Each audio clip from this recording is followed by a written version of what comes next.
Shut up and sit down.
Shut up and sit down.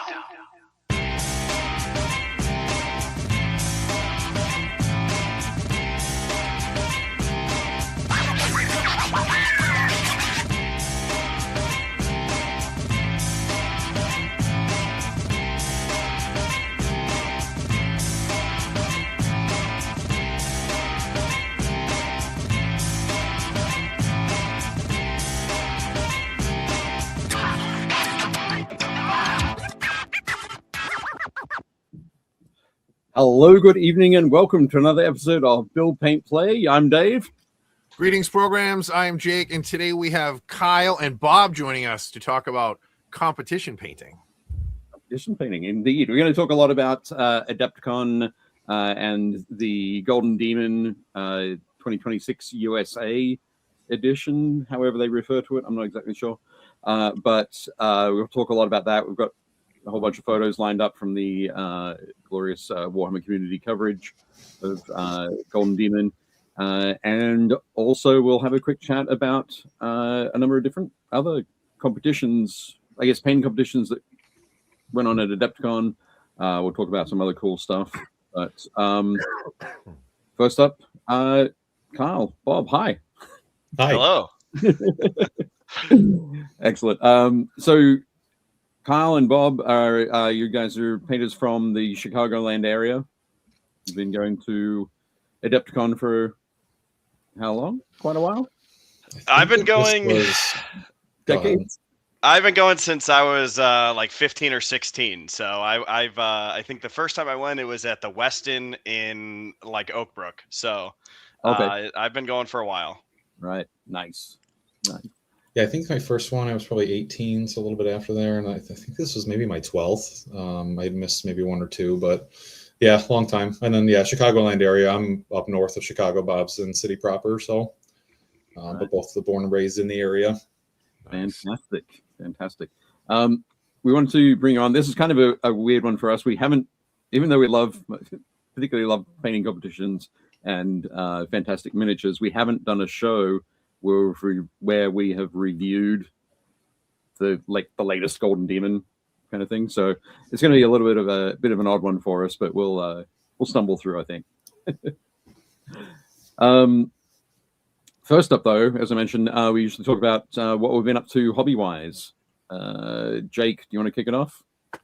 I have not done a lot of hobbying since I've been back, if I'm being honest. I Unless worked you're on and kind of dug out of like the hole of being gone out of the shop for like 7 days. So did a lot of catch up. I did crack these open and start building these. This is the new Noble team. I'm pretty stoked about that. I got 2 sets. One I'm painting for Blake, who's part of the Mantic team, and then the other set is for me.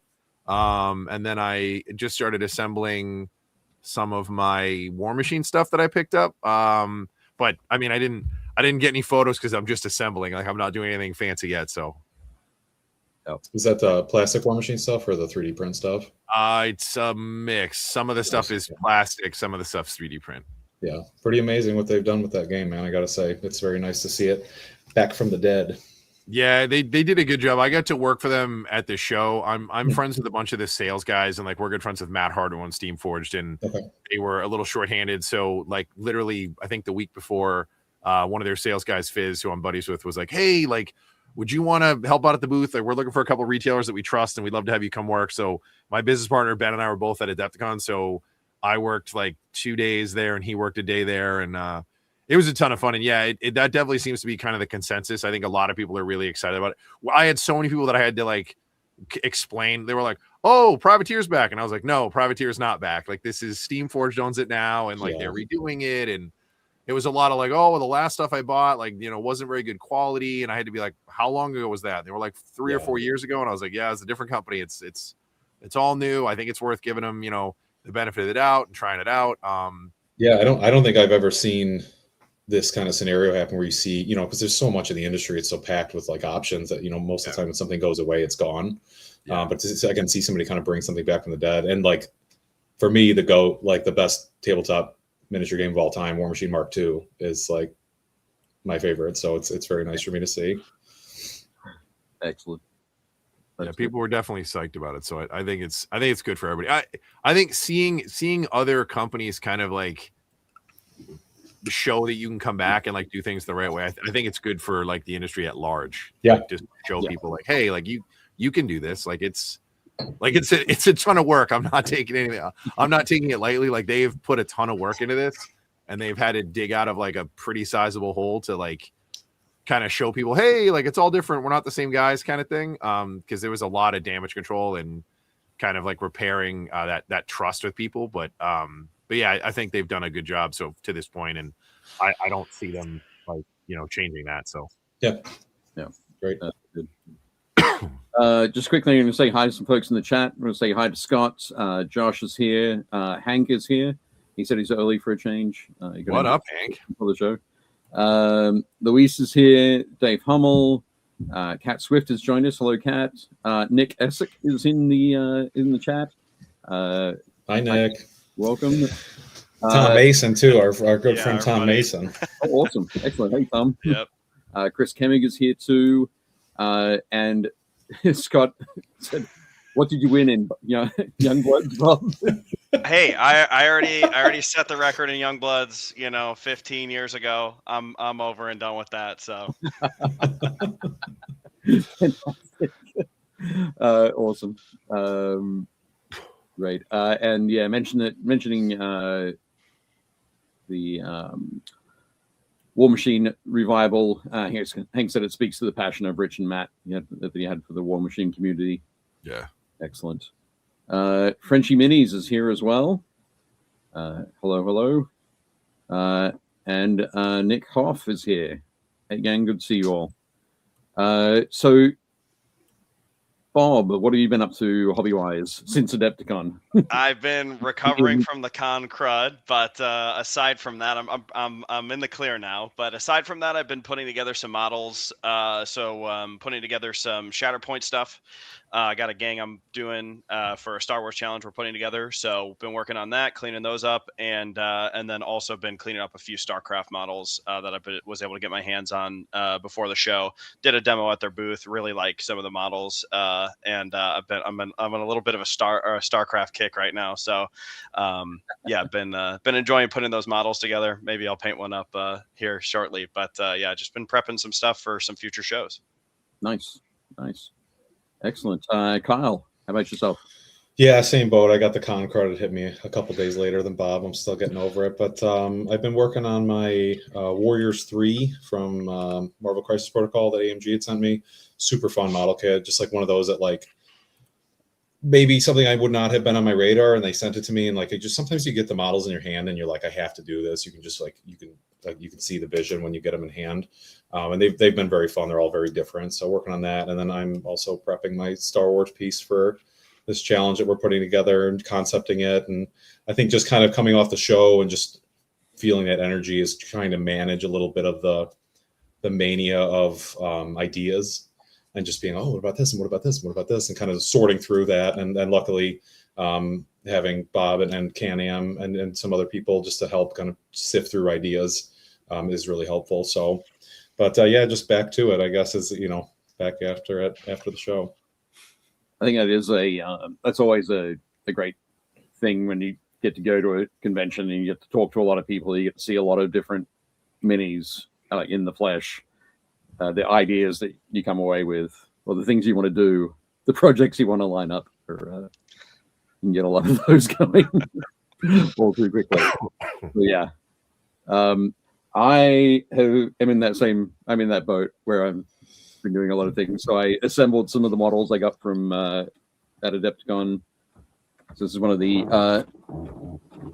minis for John Blanche's On Guard. Oh yeah, cool. So this is the John Blanche tribute mini. Yeah, I got mine around here somewhere. But I'm gonna stick him on a base and paint him up. I painted up this guy, who's one of the duelists for that game. Very nice. Put together. What did you put him on, a 40 mil? Yeah. So they can go on 40s or 50s. But 40 felt right. That's pretty cool. Yeah, that thing's awesome. That kit is so cool. Yeah, Nice. It's super sweet. And I'm a big fan of the ogre. Yeah. Oh, cool. one of the best ogre models they've ever made, I think. So. Yeah.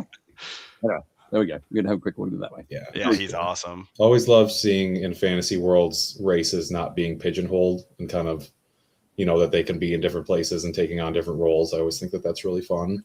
Yeah, absolutely. So yeah, definitely cool stuff there. And I also put together some Trench Crusade plastics that I picked up at the show. Those guys are killing it too, man. They are. It's insane. It's like another pretty, unique thing in the industry. I think that's just it's very impressive. It is something that's it's nice to have something that kind of feels like it's come from out of nowhere. Yeah. Like a decade of Mike's artwork building up to it, but to have something that's had such a big impact is definitely crazy cool. Yeah, so that's what I've been working on. Just checking back into the chat. Frenchie Mini says, Dave, I'm the crazy Quebecois who was hanging out with Dan and the Army Painter crew. Excellent. Oh. Nice to have you in the chat. Thanks for joining us. Scott says, Shatterpoint is super fun. What's the team? What team are you on? I'm working on 3 Mandalorians. I'll say that. That's all I can say. So. Okay. Nice. Obviously, not Dan, but Sam Lands. Cool. I thought that's what you meant, but okay. Hank says, I'm now reminded that Nigel on the show promised me some models. Yeah, there we go. I'll have to get you guys sorted then. Chris says he's looking forward to On Guard. Sean joined us. Hello. Excellent. Excellent. And Pete Patron is here. Excellent. Pistol Pete. Yeah, Pete. He's our buddy Chicago guy. Yeah, he's a good painter. So. And apparently he's on Team Bob. So sorry about that. Story of my life, dude. That's true. He is on my team for the challenge. So yeah, I got to back Pete here. That's cool. So welcome everybody. So I think we've got a lot of minis to look at tonight. Yeah. And we've got a bunch of stuff to talk about. So how about we jump into looking at some stuff? Let's get this show on the road. Yeah. Okay, I'm going to do this. And of course, I pressed the wrong button first, which I always do. Part of the charm of our show being live, guys, is like this happens and then. Yeah. Awesome. So first up, a big thanks to the Army Painter, who are our season sponsors, and Jake and I are members of the factory team, the Army Painter factory team. We had a fantastic time at AdeptiCon. There was a team meeting this morning that I didn't get to make. Jake, did you get to make it? Of course I did. Excellent. So we'll be, Jake will debrief me after the show, but I'm sure we've got lots of cool stuff coming up, including a Trench Crusade arena challenge. Yep. So, we'll be talking more about that in future episodes. But check out the links down below for other painter stuff. Next up, just as a reminder, the week before AdeptiCon, our friend and community veteran Jeff Smith passed away. Old Wolf Studio. We have a link down below to a GoFundMe for help the family out with some final expenses. On the weekend, on Saturday, I went up to Jeff's place and helped some of his friends, other friends, consolidate his hobby hoard, I guess, and find the things that we were going to be able to sort of put on eBay and make some money for his family. Some great sort of treasures that he collected over the years. You should send a whole list to Verkos Vault and see if they want to like put some legendary stuff in their spots. Yeah, we can do some of that possibly. But yeah, that was a very very sobering moment for sure, going through and doing that. But again, link down below. And now we'll move on to talk about Kyle and Bob. I think Kyle and Bob, you and I started talking quite a bit as you guys were putting together an art exhibition, a miniatures as art exhibition in 2024. Yep. Was it 2024? Like October, November 2024?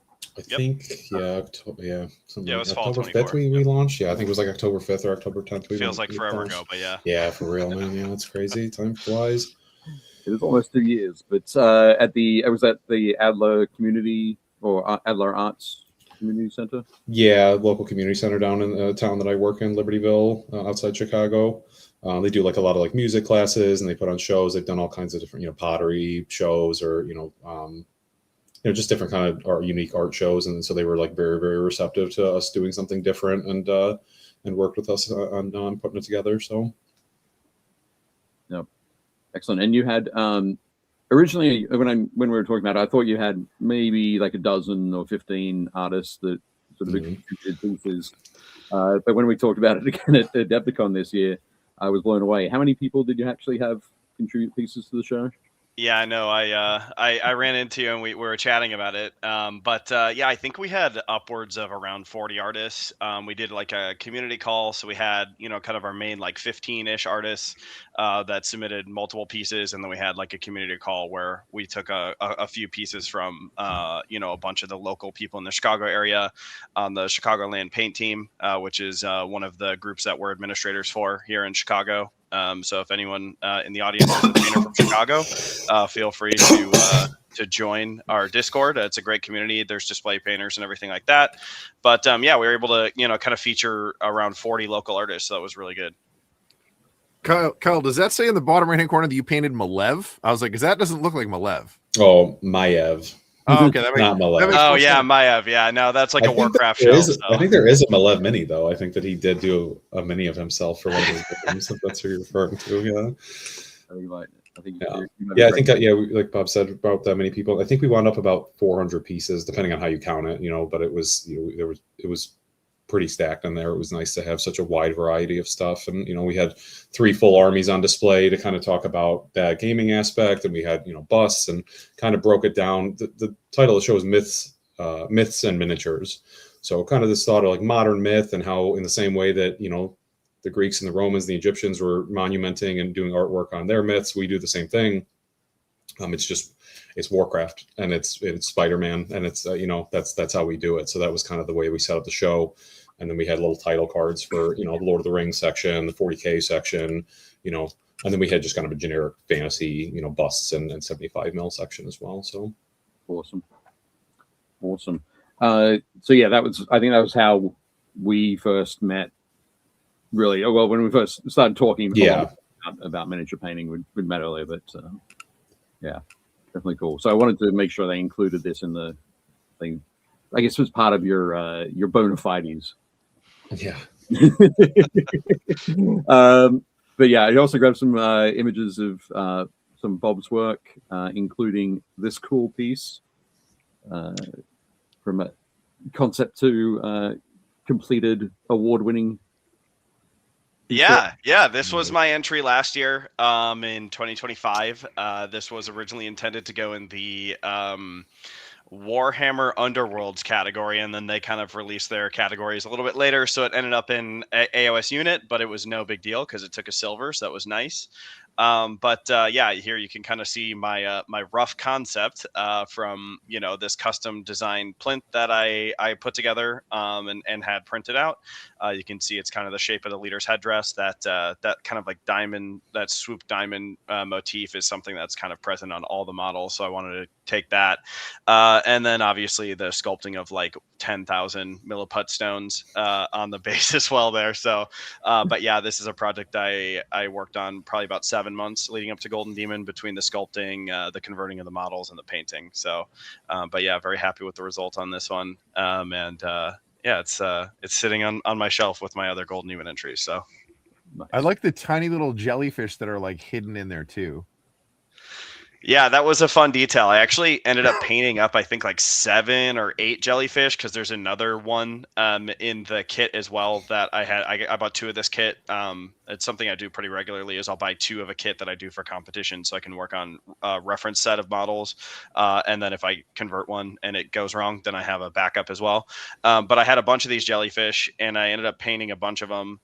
Even more than this, and then I have them left over. I ended up giving one to a friend, so I did a little diorama and submitted it last year, and ended up giving that away. So I'm expecting to get a piece in exchange at some point, so we'll see if that ends up. But that's all right. I was happy to do it. I already had the jellyfish painted up, so. But yeah, those are a fun detail to do. So that's cool.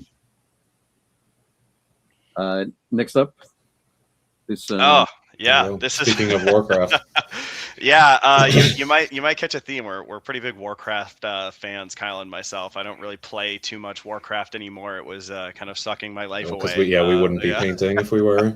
Yeah, painting models instead. But I still love the characters. I grew up playing Warcraft 2 and Warcraft 3, and then high school. At least you still get to use your headsets. I mean, yeah. Good for something.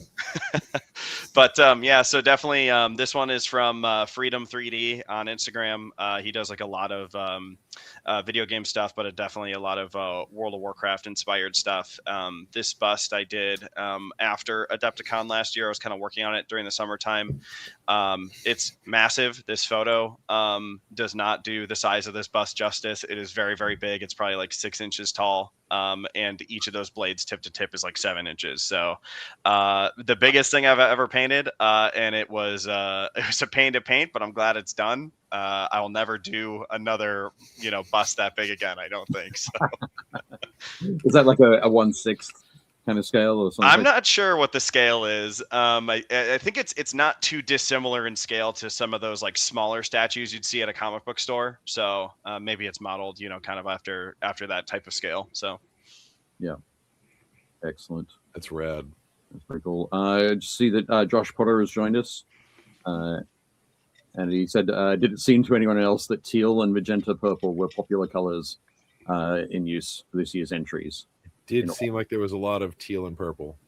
Yeah, the teal, I think, in the last couple of years has become pretty popular. It's kind of like a tonal shift, and the magenta too, because I think traditionally people are using the traditional color wheel, but I think as like the art side of study has kind of gotten into the miniature painting scene, the magenta and the cyans are getting more and more kind of use and then mainstream kind of appeal. So. Yeah. As a fan of synthwave, I think it's synthwave. It's all. There you go. Yeah, it's coming back, baby. Excellent. Next up. Yeah, this is one I did. I got invited to go to Dogma 48 down at Verco's Vault last year. It was like 11 months ago. So, but I actually ended up doing this piece as an exchange with my high school art teacher, who I'm still friends with. He's a ceramicist, so I traded this piece for a pot that's, or a vase, I guess, that he glazed and hand painted and glazed. And it's I wish I'd brought it. I would have showed it off. It's very cool. But it's it's a piece that I did. I haven't done, this was one of the first backdrops I did. I wanted to do one that was a little bit different, obviously, you know, with the outline of the backdrop showing the twin sons of Tatooine. I'm a huge Star Wars fan, so I let him pick the model. But yeah, I wanted to, you know, take some creative license on it a little bit with how I approached it. I thought this would be a good piece to do with a backdrop. A lot of the Dogma 48 stuff that people were working on was pretty like on the artistic side, so I wanted to stretch myself a little bit, even though this is like a pretty standard gaming type model. But it was fun to do the do-back. I'm a huge fan of stormtroopers. Try to make them look interesting, you know, on this dusty planet here. But yeah, it was a great piece to work on. So cool, excellent. And the Dogma 48 kind of thing is like basically you go somewhere for 2 days and you work on a piece, start to finish, essentially, right? Yeah, we started 7 p.m. Friday night and ended 7 p.m. Sunday night. A few people ended a little bit early. I think I was done a couple hours early, so I was able to, you know, kind of clean up and chill out. But yeah, it was a fun challenge. I think we'll probably try to do something like that in the Chicago area this year. Again, I don't know if I'll travel out to Vegas for it, but it's a fun challenge. You got to do like a little bit of prep ahead of time in terms of how you want to plan out your hours and stuff like that. But at the end of the day, it's 48 hours and you got to kind of let it rip when you're in it. You know, your plans will go awry as you're sleep deprived and everything like that. So, Sure. but yeah, it's a really fun exercise. I highly recommend, you know, if someone has a clear weekend, just to take a model that they wouldn't normally have painted and just work on it for a weekend and see where you get. So cool. Awesome. I'm just going to note, talking about Bob painted a sculpt by Freedom 3D in a town called Libertyville. If you painted it with a bald eagle feather, you would have resurrected Hulk Hogan. Oh my goodness. Excellent. Christian Schmidt in the chat too. Oh, cool. Hi, Christian. oh, And Cool Bob Jr. Hey guys. Cool to see you. Who could that be? Is that Pops? Is he watching us? oh, I guess so. I didn't know that he had a YouTube account. So yeah, that's my dad. He also paints miniatures. So yeah, he was at the show as well. So very cool. Welcome. This piece, this was one of your entries for Golden Demon this year. it was. This was my entry for Blood Bowl. Ended up getting moved to Diorama due to some rules enforcement, but hopefully it can it can make its way back into the show again at some point. This was kind of the model that or kind of the scene that I built. I was working on this for a long time.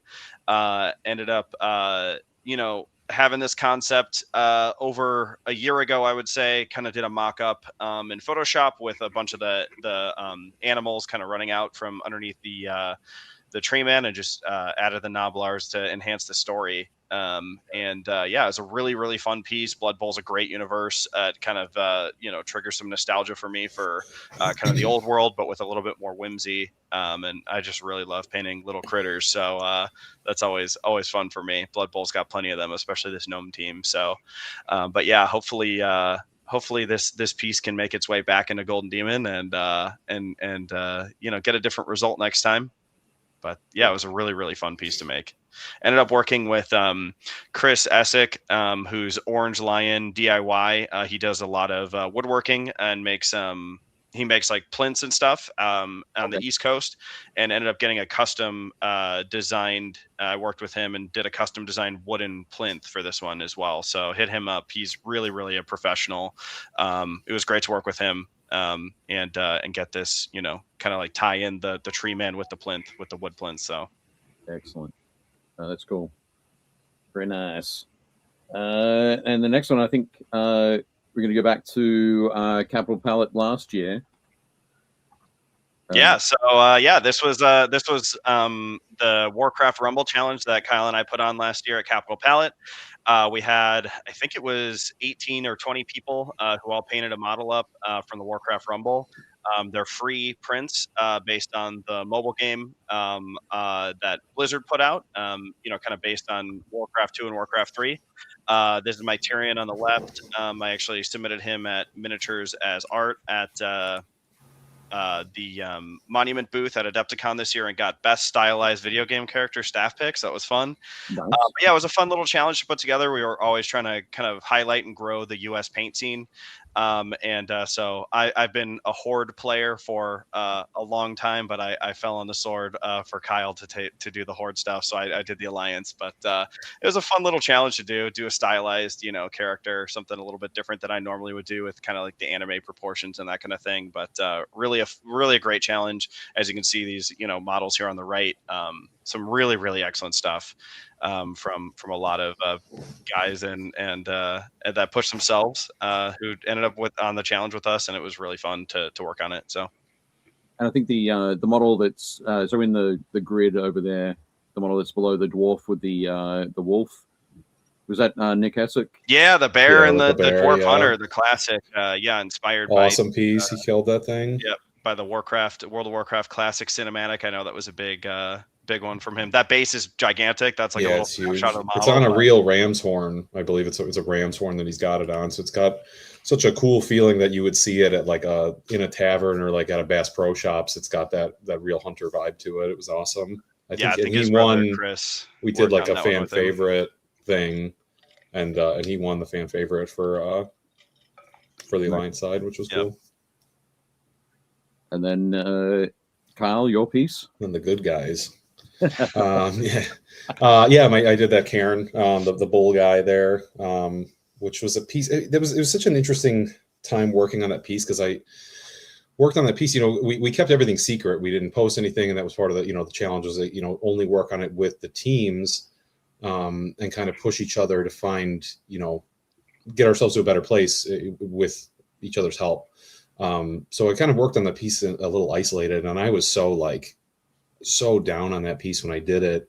And then when we got to the show, I put the post up, and then the comments I started getting, and the people like loved it. And it's just the nostalgia for Warcraft, I think, is so prevalent in our community, and like everybody has some experience with the game at some point. And but again, these community challenges are so cool because, like, am I going to paint all the Horde models for this game? Like, no, because there's just so many models. But if we get everybody together, we can look at a bigger vision of these models and see more of them painted. And in very unique styles, like Raven's take is so unique. And then, you know, I just love how everybody pushed themselves and did kind of unique storytelling and lived in the universe. It was very cool. So, yeah. Fantastic. Very cool. Now I'm going to move on to some more of your pieces, Kyle. So the boys. Yep.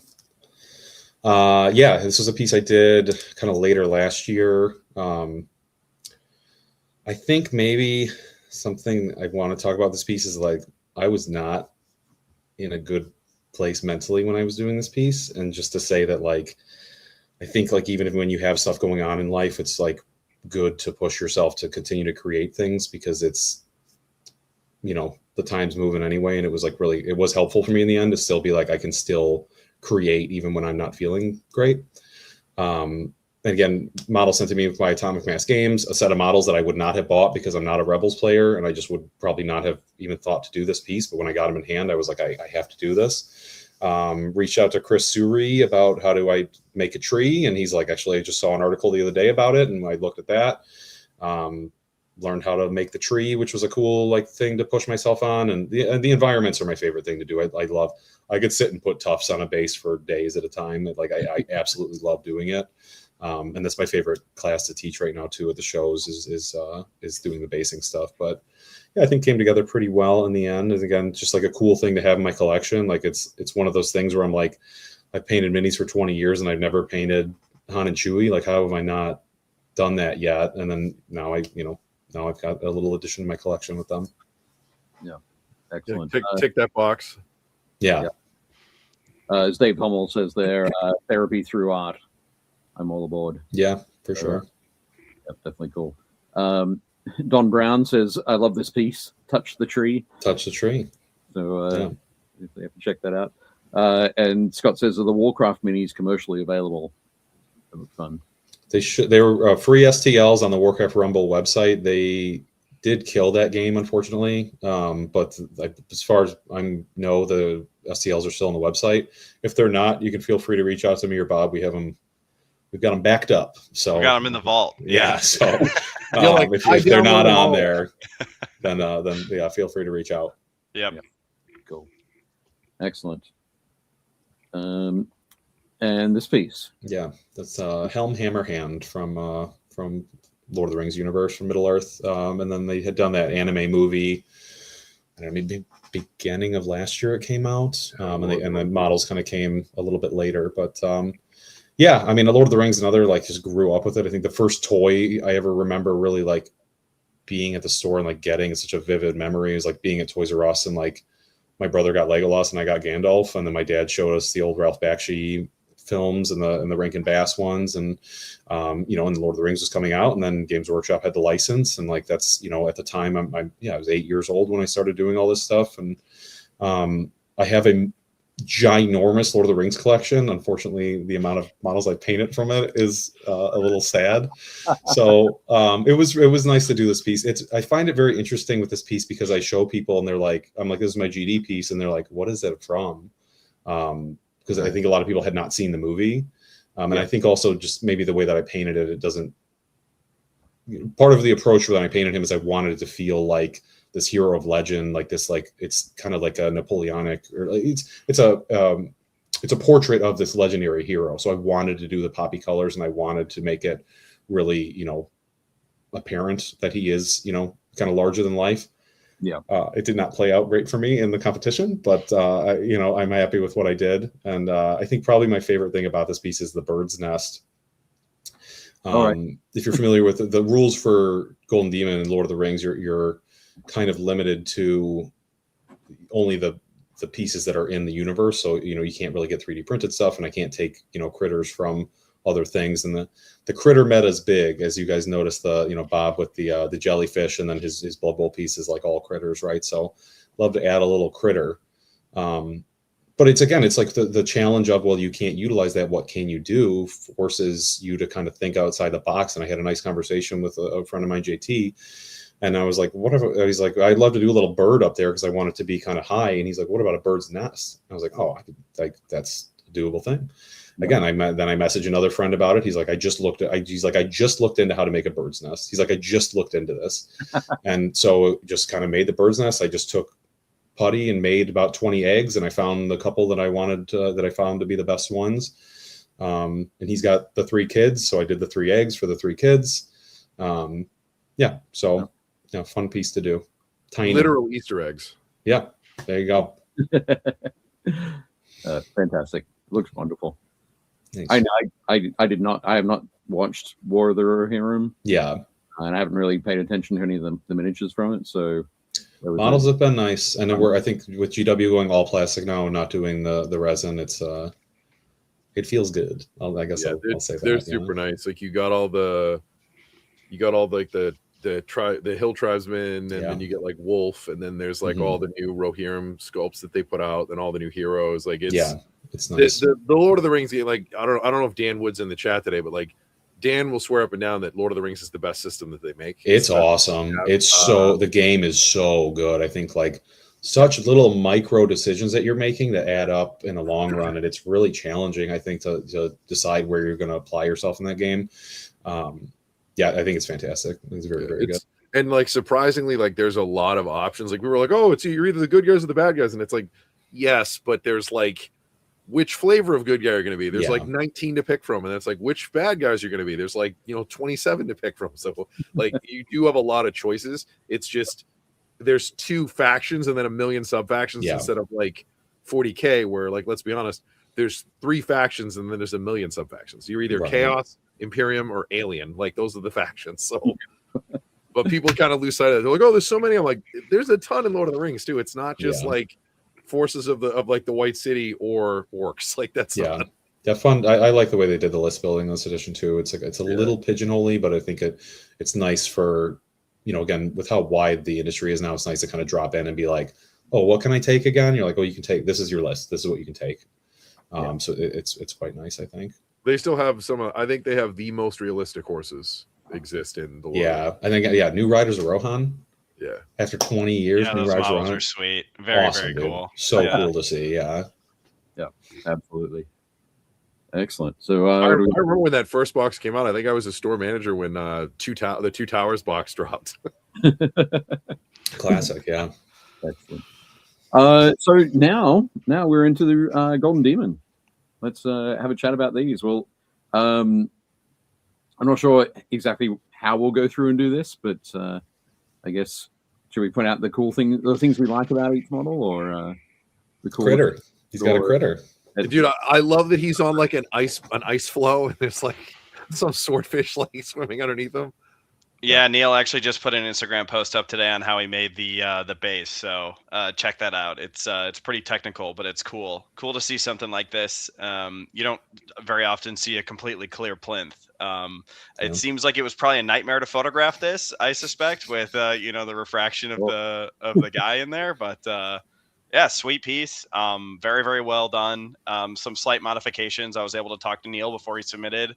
Ran into him, talked about it. I think one thing that I'll just talk about briefly, and this is something that I do on a lot of my models, look for opportunities to make a model exactly how you want to do it. Neil did that. He faced the axe a different way, so it was kind of had a better frame for the main view. I always am looking at my models, looking at what parts I want to remove because I don't want to paint them, or they're adding too much detail, or a piece that I can add that will change it to make it better. But yeah, Neil's paintings excellent, obviously, and yeah, very, very great. Yeah, fun piece, great base, very, very cool. Yeah, nice to see a big swing rewarded as well, because I think that the base was, obviously obviously Neil can paint incredibly well. I think whatever subject matter he's going to go after is going to come out nicely. But it's nice to see him make a big swing and for it to come out in the results well for him. Absolutely. Scott said, did he make it with AI? No. Got him. So Neil Hollis, so through 2 years ago, I think 2024, right? Yeah, with the exhibit. last year at Adepticon or Schaumburg. No, it was like last time I was in Schaumburg, so that would have been 24. Yeah, Neil was had the Eldar Exodite with the AI generated backdrop, and there is if you check out the Painting Phase channel, there's an episode where they have a chat with Neil, and he gives his reasons for doing it. I'm not a big one for confronting things. Neil is very much a big one for confronting things. So he certainly took his licks for it. There was opinions. Yeah, absolutely. But yeah, beautiful piece here. Yeah, and as you say, yeah, big swing with the clear plinth. It is super cool too, because like there's like in addition to like the technical aspect of pouring like resin or acrylic or whatever, like you get the real, like I love when you get real world effects, right? Like the whole reason that we paint the way that we paint, and like I was explaining this to a guy the other day, I'm like, well, every color that you see with your human eye isn't really just one color. You're seeing all the different varieties because like it's what light is doing. And I'm like, when you paint, you're using pigment to simulate what light would do. So like we're doing a lot of the work, but then sometimes you get natural like effects that you don't need to paint. Like the fact that you get the natural like water distortion because of the way it's done in the base, like I think that's super cool. Like look at his it's fin, like being at the aquarium. Yeah, it's really, really neat. And you're like, that's just a practical reality of how he did the base. Yeah. But it looks super cool. And like you get the benefit of like, oh wow, your brain immediately is like, oh, that's what it would look like in a tank. Like it's like I love that stuff. Like I'm always a big fan of like the secret stuff. I actually think a lot of people don't get as much credit doing stuff like that because and Dave and I have talked about this before, like a big part of this, like if you look at this, like right away I would give this extra weight because of the degree of difficulty of the base. And Dave and other judges would say, but that's not painting, so you wouldn't get points. I'm always like, that's insane. Like if you did all the work, you should get credit for the work. So sure. Yeah, but this is awesome. It's such a nice piece though. Yeah, that's pretty. Excellent. Moving on to silver and bronze in the 140K single miniature. See, now if you had a clear base, Bob, you probably would have. Oh, I mean, I was right there. I don't know. How do you decide between those two? So, Yeah, no, this is my entry, one of my two. Was very shocked when I was able to get finalists and then obviously get the silver trophy here against, I think it was the category with the most amount of finalists. Single figure is like always a very, very contentious category. No, I was happy. I really pushed myself this year. I worked on this piece for about 2.5 months right after kind of capital palette wrapped. I came home, literally I was looking through my camera reel today. It was like 2 days later I was building this model and converting him. So yeah, some subtle conversion. I obviously I removed the back banner and then I added that ribbon. Some of it's sculpted and then some of it is from Lumineth Realm Lord's kit, the Lord on that horse gazelle thing. And then modified some of the armor, like removing the spikes and stuff like that. And then obviously integrated the pre-sculpted base with the sculpted base, which is kind of my thing that I've been doing lately, is doing the sculpted bases. So check out my classes at the cons if you want to learn how I do that. But a little plug there. But yeah, really, really happy with the way that this piece turned out, and obviously with the placement. So yeah, it was really fun. It was very challenging. Painting red, painting orange to that level is really a challenge, but I think it ended up all right. Yeah, like he's great. Fuegan's definitely one of the coolest characters too. You're like, he's awesome. He has like a flamethrower and a giant axe. He's just such a cool character. And like a lot of people don't really use him that much. He's always painted kind of like basic. The one that you see a lot of is usually lately it's been like Mogan Ra. I see tons of Mogan Ra. And then back in the day it was always a sermon. So like it's nice seeing one of the, because like, a sermon has like a whole bunch of colors in them, and Fuegan's just like a cool skeleton guy, but like all the rest of them, it's like they're a color. So it's like, oh, the Striker Scorpion guy, he's green, and then it's like, oh, Fuegan, yeah, he's reds and oranges. And so I feel like a lot of them don't get a lot of love. So nice work on this. This looks great. Yeah, thank you. Yeah, it was a really fun piece to work on. So excellent, congratulations. Yep, Richard Reed says well deserved. Don Brown says super proud of you both for how you did AdeptiCon. And Brandon Ryan's in here. Was really happy to see you place with this, Bob. Yeah, thanks, guys. Very cool. And the bronze went to Alexi with this. Is it a Dawn Eagle jet bike? Is that what they're called? It's the Virtus Praetor. Yeah, like it's a very subtle and cool conversion. I like that he has his foot up on it. It's just like it's just cool. hovering there. Yeah. It's a nice different look at the Custodes, because I think you normally think of them as so regal, and I like kind of this biker look that he's got. It's a little grittier. I think it's a very, very interesting way to display the character that you don't really see very often. And like, yeah, having the bike hovering is like, it's a magical thing. It really is like an incredible to see it like that. Yeah, whenever you can do like cool like aerial effects that are really, and obviously like they did the whole like perfect angle thing with the camera too, but like I'm assuming that this is probably touching where like the front fin is, and then no, it's fully supported by the it's foot. just the leg. Yeah, I mean that's fully, yep. Yeah, it's all plastic. You can get away with that, but that's goes up here and then across and then down here. That's awesome. Yeah. Yep. It's very, very cool. Very well done. The textures were all super tasteful on it as well. I really like the way that Alexi painted this one. Also, great guy. First time going to Golden Demon, so cool to see him win. And hopefully he's really back nice all the way from Australia. So yeah. Oh, cool. The eagle on the front is like so good. It's so good. Yeah, I think Jake was about to say the different metallics there. The gold of the jet bike, and then the gold of the eagle being two different. Yeah. Two different. It's like gold plating versus like solid gold. Like that's it's nice. Mixed metals. A lot of people like get gun shy about doing mixed metals, and I'm always like, if you can do it right, like it looks cool. Yeah. No, fantastic work there. Cool. Excellent. So moving on. Next up, TD McDonald. This is for 40k unit or kill team. So quick question first, guys.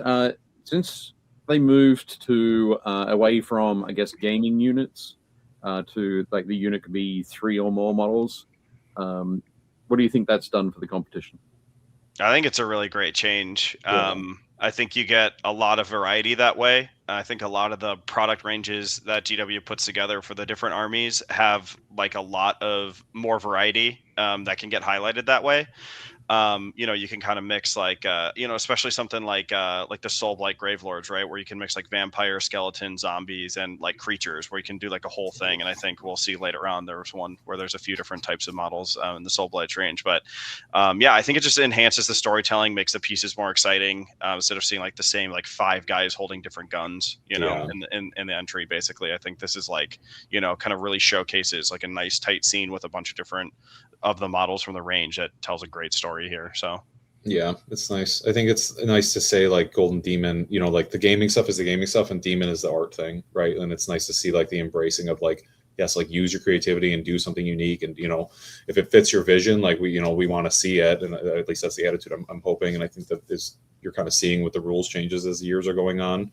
So I think it's quite nice. This piece is, it's such a tight piece for a unit, right? Because generally speaking, units, you're thinking a bigger kind of footprint, but to get all this information on that tight piece. And this one, I think Bob and me this piece beat both of us at Capital Palette last year. So we were like wanting to see more of it because we kind of missed it, you know, through all the chaos of that show.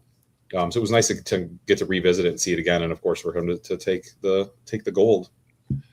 Really I think doing it's done really well. Like to me, it has this same kind of art stylings of like the actual box art, but it has like a watercolor look to it. It's like TD was like, I'm gonna do a watercolor approach to like the classic Guard paint scheme. Like you look at the banner and you look at their armor and it has that watercolor like effect to it.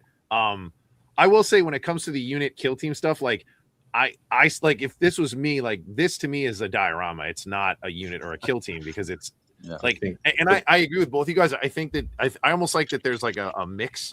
Because this is the artistic side, but also if I'm a player or somebody and you're like, oh, I'll put in my kill team. And you're like, well, your kill team is a very specific unit of dudes. Or it's like a unit of guardsmen. Yeah. A unit of guardsmen is a very specific thing.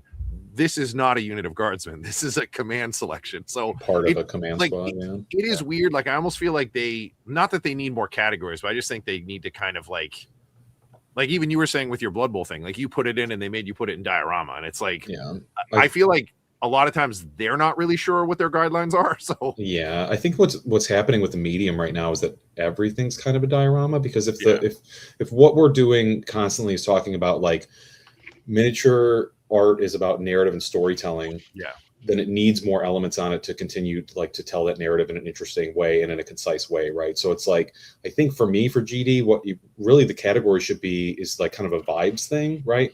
Where it's like, like I don't understand. I mean, I understand it's written in the rules, but like for Bob's Blood Bowl piece, like it should be, does it capture the spirit of Blood Bowl? Does this feel like Blood Bowl? And the 40K stuff the same, right? Where is that line? I don't know. And maybe in a world where you're saying like we are looking for a concise unit, I think the bronze and the silver are better units than TDs because they're more feel like a unit from the game. Yeah, exactly. Right? But yeah, I don't. Where are those lines at? I don't know, and like you said, I don't really know if they know, if they're figuring it out still. Maybe it's kind of always, but again, at least they are making changes. I will say that. It's tricky too, because also it's like, okay, what game are you talking about? What edition of the game are you talking about? You know, is it one of these, board game versions of the game that they're selling at Target that's got all the hero models in it, right? Is that a unit? So I don't know. I think it's nice the way they've approached it, where they kind of just say, okay, if it's a group of guys from the same army or whatever, it can just go in the unit, just cleans things up a little bit. Also, it just gives some nice variety. You can do some cool stuff with it. So yeah, these are super cool though. Like having painted a million berserkers, like those look phenomenal. Yeah, it's cool how they're like jumping off the base. Like that base is super tight. I don't know if like the perspective here really like shows how small that base actually is, but it's cool that effect where they're like kind of like jumping off the base. It really kind of just like ties into the narrative of like Khorne berserkers are crazy, they're rushing at you. So yeah, really fun piece. Obviously incredibly well painted. So yeah, Lucas is a stand-up guy, and it was great to see his work in person. Finally, we talked online for quite some time, so it was very nice to see it. And he won big, and because he put the work in, and his stuff is awesome. It's like it's a little more subtle, I think, than what you're seeing kind of generally, and that's always impressive to me. I was lucky enough to have breakfast with him and a bunch of other folks on Sunday morning, So that was the first time I met him. I didn't know what he'd put into the competition, but then afterwards, sort of chatting, I was like, "Oh wow, yeah, okay, cool." Great guy. Yeah. And Aaron's piece there is lovely as well. Yeah, really great. Yeah, it's super poppy. I think that's kind of like one of the things that's a little bit different. You're seeing like 3 different kind of styles here, represented by the 3 different winners. Yeah. He told me that he put the Necrons on the base when he saw my Golden Demon teaser back in December. So shout out to Aaron. Yeah, he was like, I didn't want to put Tyranids on there. So, yeah, really, really a great piece. I mean, yeah, the landscape. The way that the landscape is kind of like considered with like the color scheme of the models as well, right? You have this kind of like dark desaturated red, and then that pushes that saturated blue up by having that, desaturated complementary color. I think it's really, really tasteful. Yeah, and they explode off that base, right? Yeah, absolutely. Yeah, it's really, really nice. The banner is dope too. Absolutely. Next up, large model or vehicle. Okay. And Nicholas Mortensen. Love this piece. Just puts a smile on your face, man. I think it's just like, it's just so cool. It's so 40K, right? It's so worky. It's so like, man, I think it just nails the vibes, right? And the paint is like, I was saying to somebody at the show where it's like Nick is a guy where he's kind of developed his own style. And I can't say there's like too many people where I feel like, oh, like that guy's painting like an RM. He's still like, I feel it's very unique. Somehow though, he has continued to refine it, and he gets it like every year. It's like better and better and better. So it's like he's developed a style, and then he like is continuing ways to like explore it and enhance it. And I think it's so impressive. And this piece, the slight conversions, I've always liked that squig. I think Bob's in the same camp. Love the squig. Never liked the rider, and like just this simple, like I'll just throw another guy on there. Like Bob said, like make them, if you don't like part of a model, but you want to make it work, you can make it work. It's just a simple thing. Cut the guy in half, throw another dude on there. Yeah. And then paint incredibly. And then there you go. Done and dusted. It does make a huge difference. Like that rider is way cooler. Yeah. Yeah. Yeah, way more intimidating, I think. Yeah, and some of the best TMM I've seen painted too. A lot of people talk about TMM can't place in competitions and stuff like that. Total myth. I've done it. Nicholas does it here. There's other entries that have won. Like, yeah, this is really, really good TMM. I think it also consider TMM versus NMM when you're considering like the unit that you're doing, or like the character that you're doing. Orcs TMM really shines on them. So yeah, it's fun to see that and to see him push that in this competition. All the subtle like lighting work on like the cyber leg. Yeah. It's so awesome. That shine that's kind of over, it's like outweighing the pattern, right? Because it's like the glare is getting too much that you're like stopping seeing the pattern a little bit, right? Like that's like, again, thinking about materials and thinking about how we're interacting with things in real time makes the fantasy more real. It has your audience engaging with it on a different level. Yeah. Absolutely. It's a gorgeous piece. Who didn't know, TMM is true metallic metal, so it's using metallic paints and actually using them in a non-metallic metal style. But yeah, there we go. Just quickly, Tom Mason asked, how much converting is acceptable for Golden Demon entries? When does GW consider it to no longer be a GW mini? I think it's 51% is essentially how it's worded, right? It's like okay. I believe that's how it's worded. I think sure. it's I don't know if there's like I don't think they put a percentage on it, but basically more than half if there's questions on it, they'll ask you to like show your work in progress on it. But obviously we saw with Albert's Slayer Sword, that's like a million different Warhammer kits cut up and put in, and a bunch of sculpting and stuff. So that's still considered like a Warhammer figure.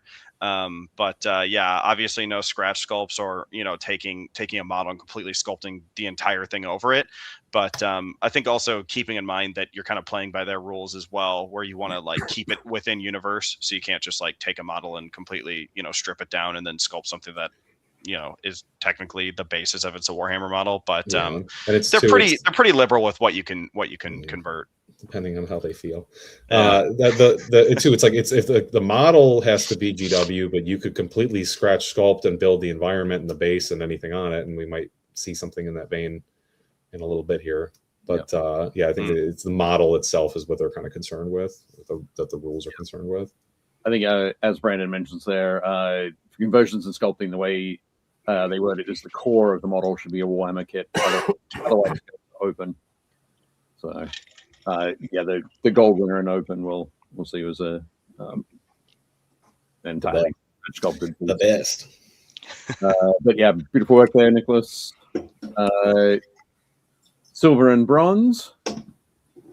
So, yeah, two very distinct styles here, I would say. And but I think so interesting between the two of them that they have that style that they apply over canvas very frequently, right? Like they both have a style that's very recognizable. You know when you see a John Margiotta piece, and you know when you see a Kaha piece, and the canvas doesn't just like, I guess they apply that on every canvas that they do. So it's like very interesting to see them kind of whip up their style on it. But again, look at how distinctly, I think maybe the farthest ends of the spectrum you could imagine here of like with how dirty and then how like, polished. Yeah. Like between the two of them, it's fascinating. Yeah, absolutely.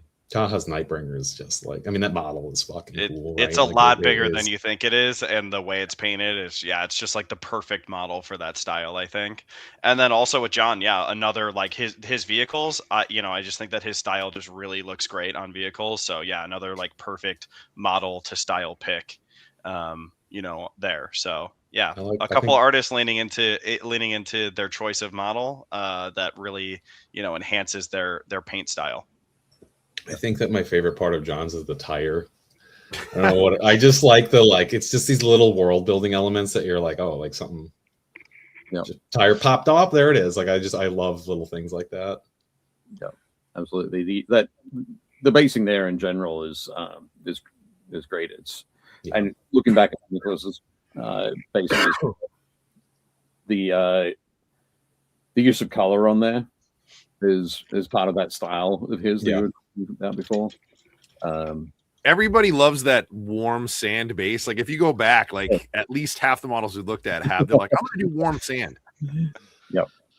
I think that the storytelling too, right? Where like Nick's and John's are like the base is chaos, right? Like it's just madness happening because that's the story that's being told, right? So like and like always tying the entirety of the piece. I know like some people, I think maybe less these days, but where you do, you paint your model, then you do the base after, like it's one thing, right? And then you're thinking about that all together. That's when you get these really cohesive pieces that really kind of become something greater. Yeah, absolutely. But looking fantastic. There we go. Ray has joined us. He said, "Oh no, I'm late. Start the stream over again."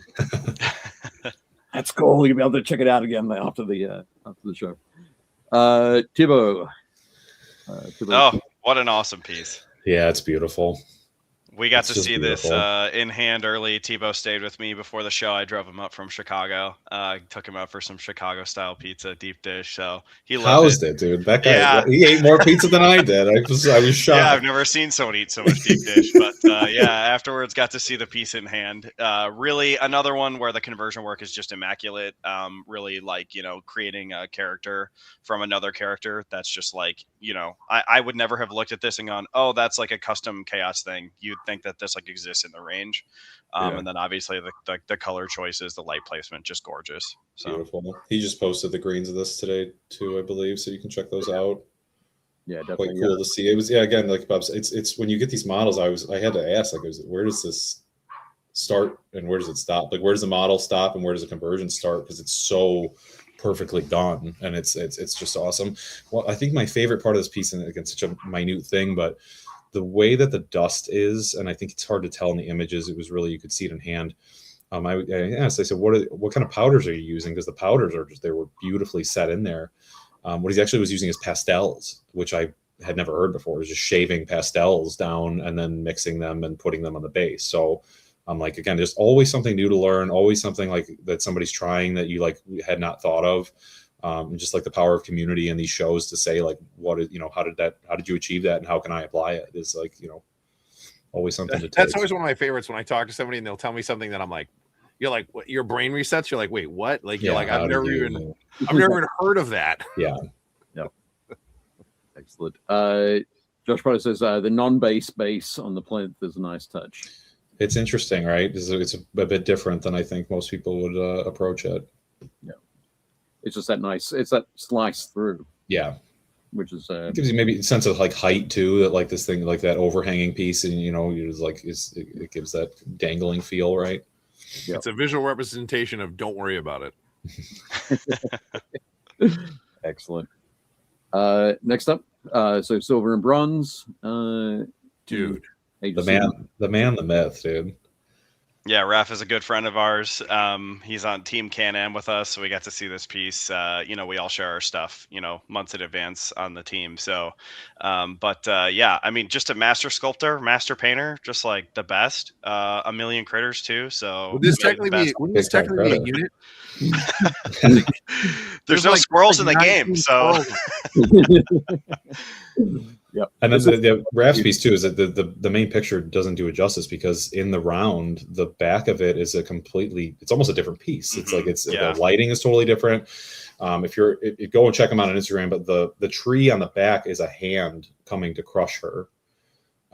There's also an inlay on the back of the plinth that's like it's cut into the plinth, and there's roots in there. I don't know how he did that. Even still, like, I need to talk to him about that. But like, again, just to speak to like the wonder of the medium is not, you know, we see the images so often, that's how we communicate, and that's so much of how the culture has evolved over the last 20 years is alongside social media. So we see the 2D image, but the beauty is in the hand, is in the 3D model, and the really, really good stuff is stuff that when you get it in hand, you're like, oh my God, I'd never noticed that. You can't see it without engaging with it in person. So it's, you know, it's a masterpiece of miniature artwork. I almost feel like there's a lot of these pieces that are like this, where they come out like Cat's probably the same. Yeah. Where like when it's in the case, it should almost be on like one of those like slowly rotating like bases, so you could like you're like, oh my God, because then when it turns around, you're like, that's a different piece. So like, Well, I talked to Mike Sevilla about that at the monument, and he was like, I think I want to get rotators for next year. I'm like, dude, like I think that would be awesome. Like I've never seen anybody do that, and I think it would be it would be such a layup for people to be able to enjoy the pieces. It also kind of puts everybody on center stage at some point, right? If you have a couple pieces, everybody gets a little bit of the highlight, instead of being like, well, you know, we move stuff in and out of the cabinet. You wind up in the back of the cabinet or behind a big piece. Or at some shows, like little pieces get just hidden behind big pieces. I think at Golden Demon 2014 or 2013, the one that they did in Memphis, they did have a TV up, and there was a rotating, and they would put different models on it so people could see them. And I thought that was really cool. That if the show brings that back, that would be awesome. You know, like a zoomed in, you know, 360 image, and you just rotate. You got a runner. You know, once all the models are in, what are the runners doing, you know, during the show? I'm not sure, maybe bringing them to the judges, but, you know, just pick a couple and you just throw up on there and have them up on a screen rotating. I think that was a nice touch in when they had that in Memphis. So dude, always celebrating everybody's contributions, right? And like making sure that, like, everybody has a stage, I think is really important for these shows. No. Absolutely. Dude, all the colors on Cats are crazy. God, it's so good. It's her style, where you have like you have the cold dark colors on the bottom, and then it leads your eye up as you go through the piece. And it really, in this one especially, because you've got this spiral kind of going on, leads you up and up and up to the character, which is what you want to be focusing on, and still captures that eeriness and this otherworldliness to it. And it's quite good. The plinth integration too with her has been very interesting to watch. She does it differently kind of every time. It's not just like a one-trick pony, so that's cool to see. Yeah, really great movement, and kind of just another model that really leans into her style as well, right? You got this swirl effect. She paints like that stuff, you know. Yeah. You see it on the Nightbringer too. I think that style with the model combined just really enhanced the piece overall. So yeah, really, really lovely model. Floating ethereal fabric is yeah, absolutely. But yeah, beautiful work. Next up, so the Warhammer Age of Sigmar unit, Warcry or Underworld's Warband. Gold here, Lucas again. Somehow only the only Nurgle big arm guy, that's what I call him, that placed. I expected Darkwater to be like the most popular thing, and I saw a bunch of people painting that model up ahead of time. But really really tasteful color palette, and highlights the Nurgle models perfectly how grungy and grimy they are. So yeah, really lovely piece. He should get to the clinic. That looks infected. not right there. Yeah, I mean, from the basing to the subtlety of the colors, and I think, like, again, just kind of making a decision to go, like, I don't, because, like, again, for me, if I'm going back to painting Nurgle at some point, which I would love to, I want vibrant poppy green. I want to be like obnoxious with the color, but I love seeing people make these other decisions and like how that subtlety can still tell the story, and kind of a different vibe. I think it's awesome. The cool thing with the greens that he did too is like, so the base is very like natural greens, and then all of their armor is like corrosion, like age, like so there's all the verdigris and like all that stuff. They're really, really neat. Yeah, with how subtle this piece is in terms of, you know, the overall color palette, it really popped off in the case, which I think, you know, just goes to show like how you can really push, you know, in terms of like your color and light placement. You know, you can be subtle overall, but then you can pop things off that like, I don't know, just make the piece stand out. So he also did a lot of classic stuff that Dave talks about. Like he's got like the triangle there, and he mimics the Nurgle symbol with the 3 helmets. And they're all offset just like the Nurgle symbol is on the tree. So like they're all a little bit off. And then the only warm spot is his upper arm. Like, so that's right in the middle. Like there's a lot of cool, like optical, like effects. It's all that, playing with that contrast and how to draw your viewer, right? Not just with value, but with, like you said, with warmth and cold and with like oddities in the scene. And, you know, it's great. Dave, I just want to point out, Mr. Dave Hummel says, when are these two getting their art of books? And I've been wondering the same thing myself. So I was going to say, I haven't spoken to Raphael yet, but Kaha already has one. Oh, there we go. See what he did there. Never put me on the spot. No, we've got time. We've got time. We've got time. We've got time. But yeah, no, thanks, Dave. And then I think Mr. Brandon Ryan might be coming up next here. Is that right?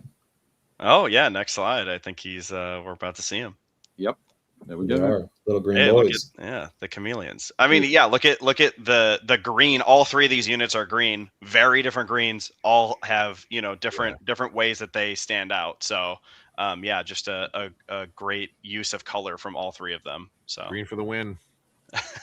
One of the things you can look at here. So in Raphael's piece, the flesh-eater quartz piece, loads that very rich, but at the same time desaturated purple is the undertone through there, and we can see that sort of creeping Lucas's piece and some of the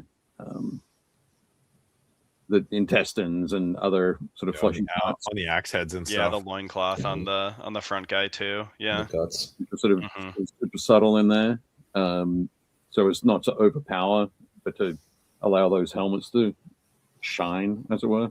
But very different approach in Raphael's piece. But amazing that they are all greens. Yeah, Raphael he dialed up the synth wave a little bit, but yeah, it's like you were talking about. It's magenta and teal. Like he got the memo. Like he was like, got it. Okay, I'm on it. Yeah, with like the desaturated yellow, so kind of like a primary color scheme, right? If you look at like the bone, it's kind of like this like desaturated yellow color. So yeah, really, really interesting to kind of see, you know, the different way that the colors applied to these 3. It's really these are 3 great winners, I think. Absolutely, very good. Love the little frog. Love the triangle. And critters again, they're both rocking the triangle, but then you got critters, you got the little frog there. Yep. And then like in there's you get the bats in the back. The bats look hilarious with the pink noses, they look hilarious. Yeah. That guy looks like he has buck teeth the way that he painted him. Yeah, well, he's got that. Yep. Yeah, that old Underworlds warband, they were a bit of a terror when they came out. It's cool to see them people still thinking about these models years down the line. After they, you know, the ranges are just so big, but it's great to see old classics. So many of the Underworlds warbands are just awesome looking, and it's a really cool way that they were able to try it. Underworlds and Kill Team was a way that they could like try out new armies without doing new armies, like which I thought was great. I think Underworlds I'd say maybe not the last couple years, but like for when Underworlds was in its prime, I think it was the best range that GW had ever done. I mean, every guy in that game is a character on their own that has, like you said, kind of a different approach and kind of a different feel to them very often. And the game it's again, one of my favorite games of all time. Absolutely loved Underworlds. But yeah, again, nice to see this stuff kind of come back. And then the chameleons too is like something, you know, you don't see very often. which is nice. Something Kel has mentioned there. Green is the color the human eye can distinguish with the most variation. Yeah. That was something I heard yesterday as well. So when we look at something like this, there are like 7, 8, 9 greens that you can see that Lucas has put in there, and the variation on Brandon's skinks there. They're each a different green. Yeah. With the variety in the grass. And there's that, like, that whole thing is green. The only things that aren't green are basically the skulls and the very top of the tree, which even that has a little bit of green to it. But like there's so many tones of green in that. Yeah. I think again, tightness of composition between these 3 pieces too. Like they're all very, very, close. The Grimkin especially, like, and the Grimkin, I think it works to their benefit is that they're piled on top of each other. It's very claustrophobic, I think it adds quite a bit to the menace of it. Like they all clown cart out of like one sarcophagus, like they all just came out of it. Barreling down towards you. The mausoleum door crashed open and pouring out. Those look great. Excellent work there. Congratulations, Brandon. Next up, large model or war machine for Age of Sigmar. So Lucas Holstrom. Lucas is part of the Squidmar miniatures team. So I think there's probably a video that you can go and watch. See him painting this. But, awesome piece. I think the base is so gorgeous. I find it fascinating. Obviously, basing is like my favorite thing if you hadn't caught on. But yeah, another just seamless conversion, wonderful colors. I think the golds are like probably my favorite part of the painting itself throughout the piece. And again, it's got impact, right? It's got like this, like you catch it, and depending on how well the ranges, you're like, is that part of the kit? Where does the kit bash start? Where does it end? And I think it's, again, those conversions are the ones that have the most impact because it really makes you kind of think and investigate like what is true and not. And absolutely. Yeah, really bold to do something with wings as well, especially feathered wings. You've got to basically repeat the high quality 4 times. So I've painted wings before on models. It's a major pain, but to see it executed, it's really, really nice. So he seems to like them. He did such a cool job with this because like you're like, oh, they're white, but when you really look at him, he's got like, I don't know, 20 like pretty subtle variations and then blending. Like they look so real despite just being white. Like even look at him on this background and you're like, look at like the big pinions and like there's so many different tonal shifts as he works his way out and they look real, like without, and he didn't do the thing a lot of people do, which is they're like, they'll change the color of the feathers as they get out and like they'll change the ends, or they'll do them like eagle wings where it's like brown and then it goes into like lighter brown and then into white. Like these are just white angel wings and they look phenomenal. Yeah, absolutely. Excellent work there. It is very cool. But I will also admit, Kyle, whenever I look at this piece, I always come back to that base, and particularly the sharpness of that gold. Yeah. Okay. Yeah. Excellent. Next up, speaking of bases. Oh yeah, one of my favorite pieces of the whole show. Yeah. Man. Just so much fun, in Marco's piece on the left. Yeah, insane resin work on this. Just so cool, just so imaginative. And another one like we were talking about Neil's, right, where it's like he takes this risk to do this thing that most people probably are not going to do, especially for Golden Demon, and then it just pays off, and it just is really, really great. And just disgusting, like how realistic and slimy and how nurgly it is. Yeah, it's perfect. So. Yeah. Yeah, it literally looks great like, rendition of the character. Like if you touched it, it would be wet. Yeah. Yeah. This is another one. Luckily, we caught him right after awards and got to see it in hand, and it was just like, man, just beautiful. Yeah, absolutely. Kel says these two side by side are a pleasure to look at. Yeah. Again, just the variety of styles that are winning awards there. Yeah. Carlos is. I mean, Bob and I are both big fans of this model. We both talked about it for a long time now, and to see somebody take it to this quality is just like magnificent. I find it to be amazing. Again, talking about wings, I think the wings on this thing are just awesome. Yeah. The head on the buzzard is perfect. Yeah, I think this is one as well that you'll need to go and look for more photos online. I'm not sure that this photo completely does it justice.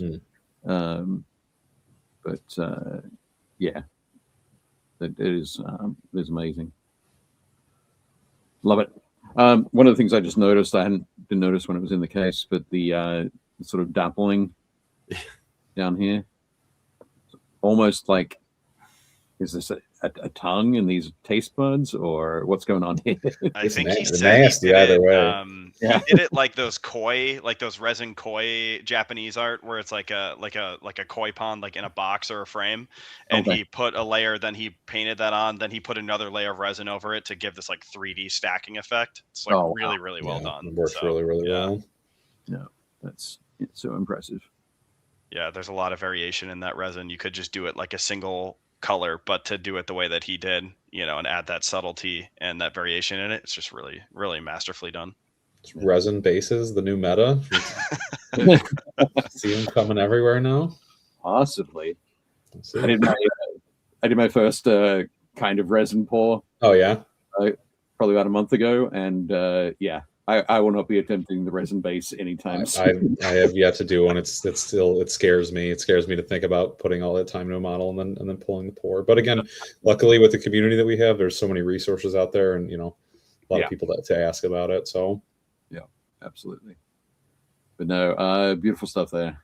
Moving on. So Horus Heresy, Jake, you're yeah. This is Fulgrim for you. He's a weirdo. This is Fulgrim at the Ascended, or this is the Forge World Fulgrim. This is not the it's kind of hilarious. Like, this model's been out for a couple years now, and everybody was like, oh man, it's so nice, but it's Forge World, blah blah. And then GW was like, don't worry, we're putting out a plastic one. And I was like, why would anybody buy this model now that the plastic one exists? It's super cool. It's a really nice kit, but again, it's resin, so it's super fragile, and like the wings and the spear, like everything wants to break. This model's just like, if you look at it wrong, it snaps. So Mohammed clearly, like, I don't know how he delivered it to Golden Demon all the way from France. It broke on the way. He said it broke on the way.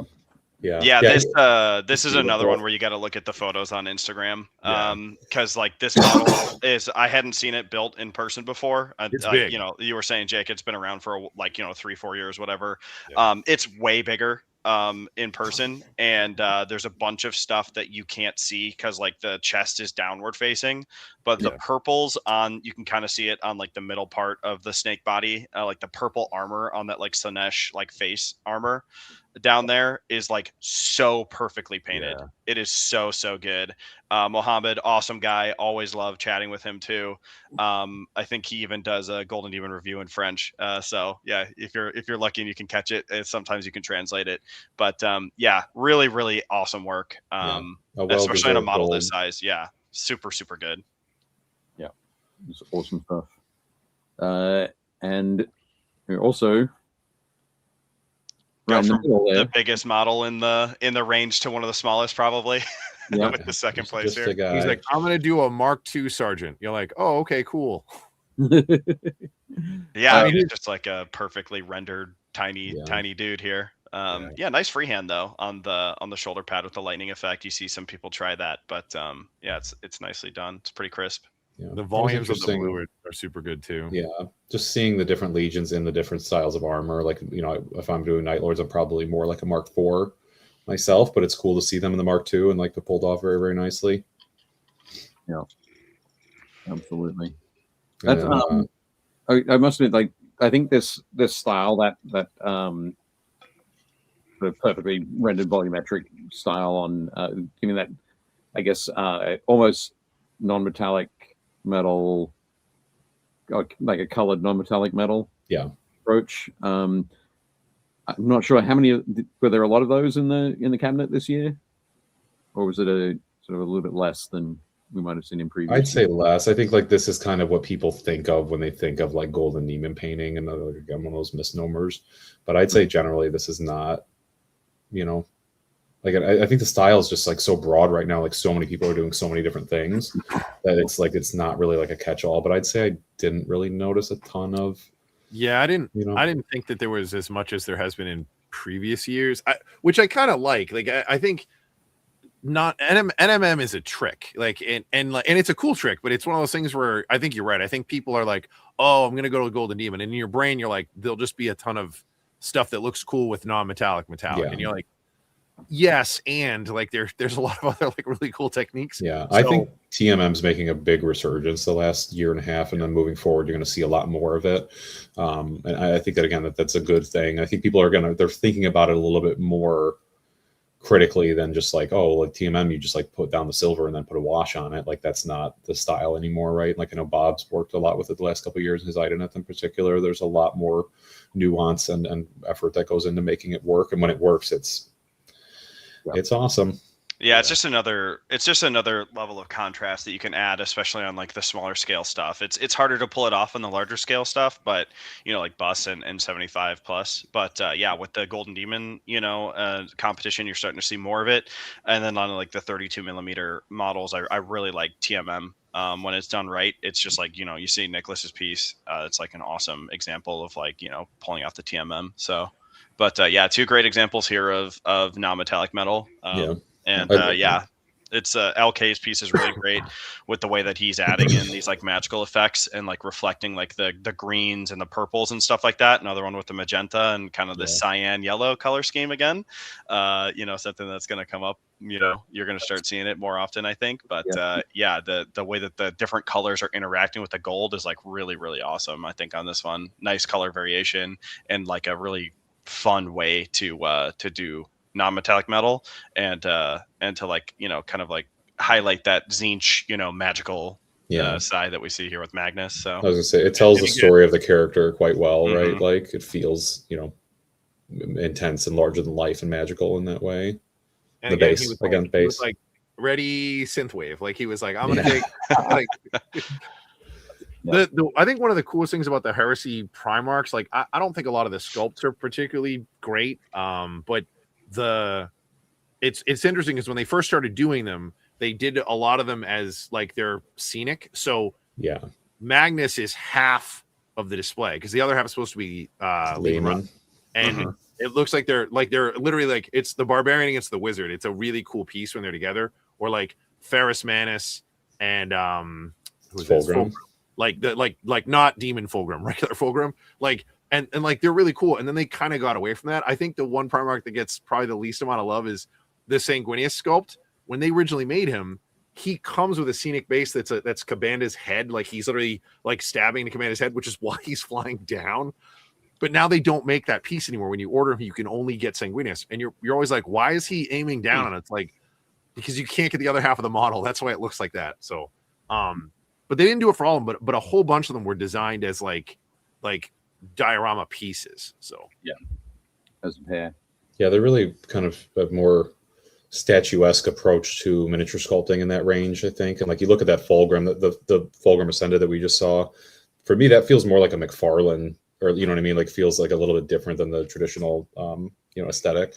Yeah, and it's quite cool to see, especially when you put them side by side with the 40K one, which for the record I think is a heinous model. I think it's awful, but excellent. Moving along. Oh, this takes me back. Yeah. So yeah, Lucas Saba, spectacular piece here. Yeah. Dude, that base effect, it looks like there's like bits of foam floating in the air. That's wild. Yeah. Yeah, I think it's probably the best resin pour of the show. Just the movement of the waves and then the foam, just it's so dark, really too. Excellent. Yeah. Yeah, I had a student the other day ask me, like, how do you do the foam? I was like, I don't know.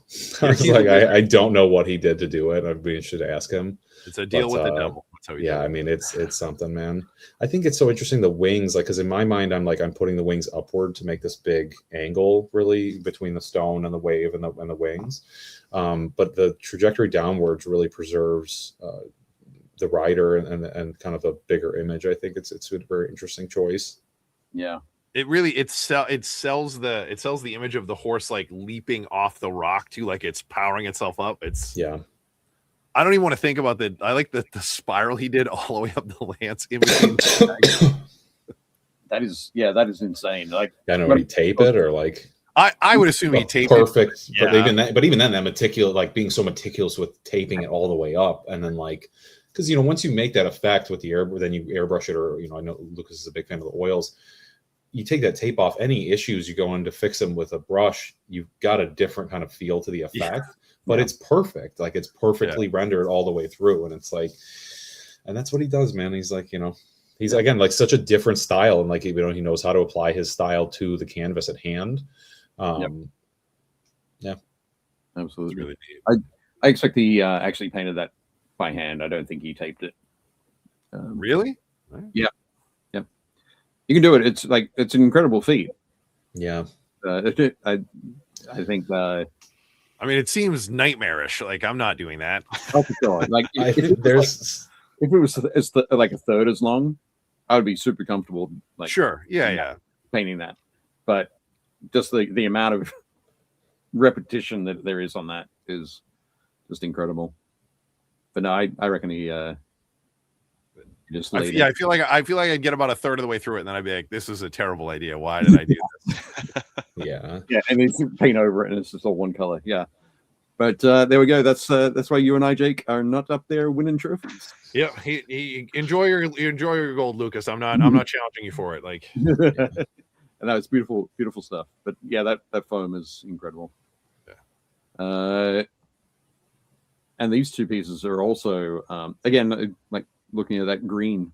We've got a lot more green going on there. Yeah, I think Magnus's piece for me is like a masterclass of value display, and I think it's like a subtlety, but when you track it from the top of the model down, I think you really get this nice display of values, and then then the color on top of that, and the reflections and the axe, and like it's just like Magnus's blends. I think like you look at models for long enough, for 20 years, you can you see the blends break apart even on when you look close enough, even on master artist work. Magnus's I think are just like seamless so often. It's hard to really track if they break at all. I think it's an awesome piece. Yeah, absolutely. Yeah, obviously, yeah, you can kind of see like the highest value on him, on like the hair and everything is like towards the face. He's really like forcing you to look at like the face and the axe, and yeah, it kind of controls the way that your eye moves with the values and the color and stuff like that. So, yeah, really good reflections, like the orange, subtle reflection on the axe, even on the gold and the silver, and then you got the environmental bounce up from the green onto the axe blade, just really nice. And also that green is on the shoes and the gold trim. So another one where you see gold. I see a lot of people paint gold. There's not a lot of like environmental reflections, but actually gold will reflect like a lot of colors. So yeah, seeing those environmental reflections or like the magical effect reflections on the metals, like really tasteful. Brandon was saying that this is also deceptively tiny. Oh, super small. Yeah. Yep. He's got some critters going on too. See, he got the memo. He's got some greens in there. He's got some critters in there. Mm-hmm. Yeah. Ollie's is really fun. Another one where you see the green, pretty like neutral palette otherwise, and like the green just stands out. And there's like a few different tones of green throughout the piece, but yeah, really fun scene. Just like a small little story here. Yeah. Another, like a different way to see kind of like the Cathay featured. There was a bunch of entries of that one woman that like turns into a dragon. I forget what she's called. I'm not up on the character name. I think it's Mao Ying. Yeah, but but yeah, like this is a cool way, like a cool difference that you can kind of see with like a little more like toned down, Cathay type model, and really fun scene. I think another range where I'm seeing less of it than I was expecting, but I think as the years go, you're going to still continue to see people return to that range and do really inventive and really fun stuff with it.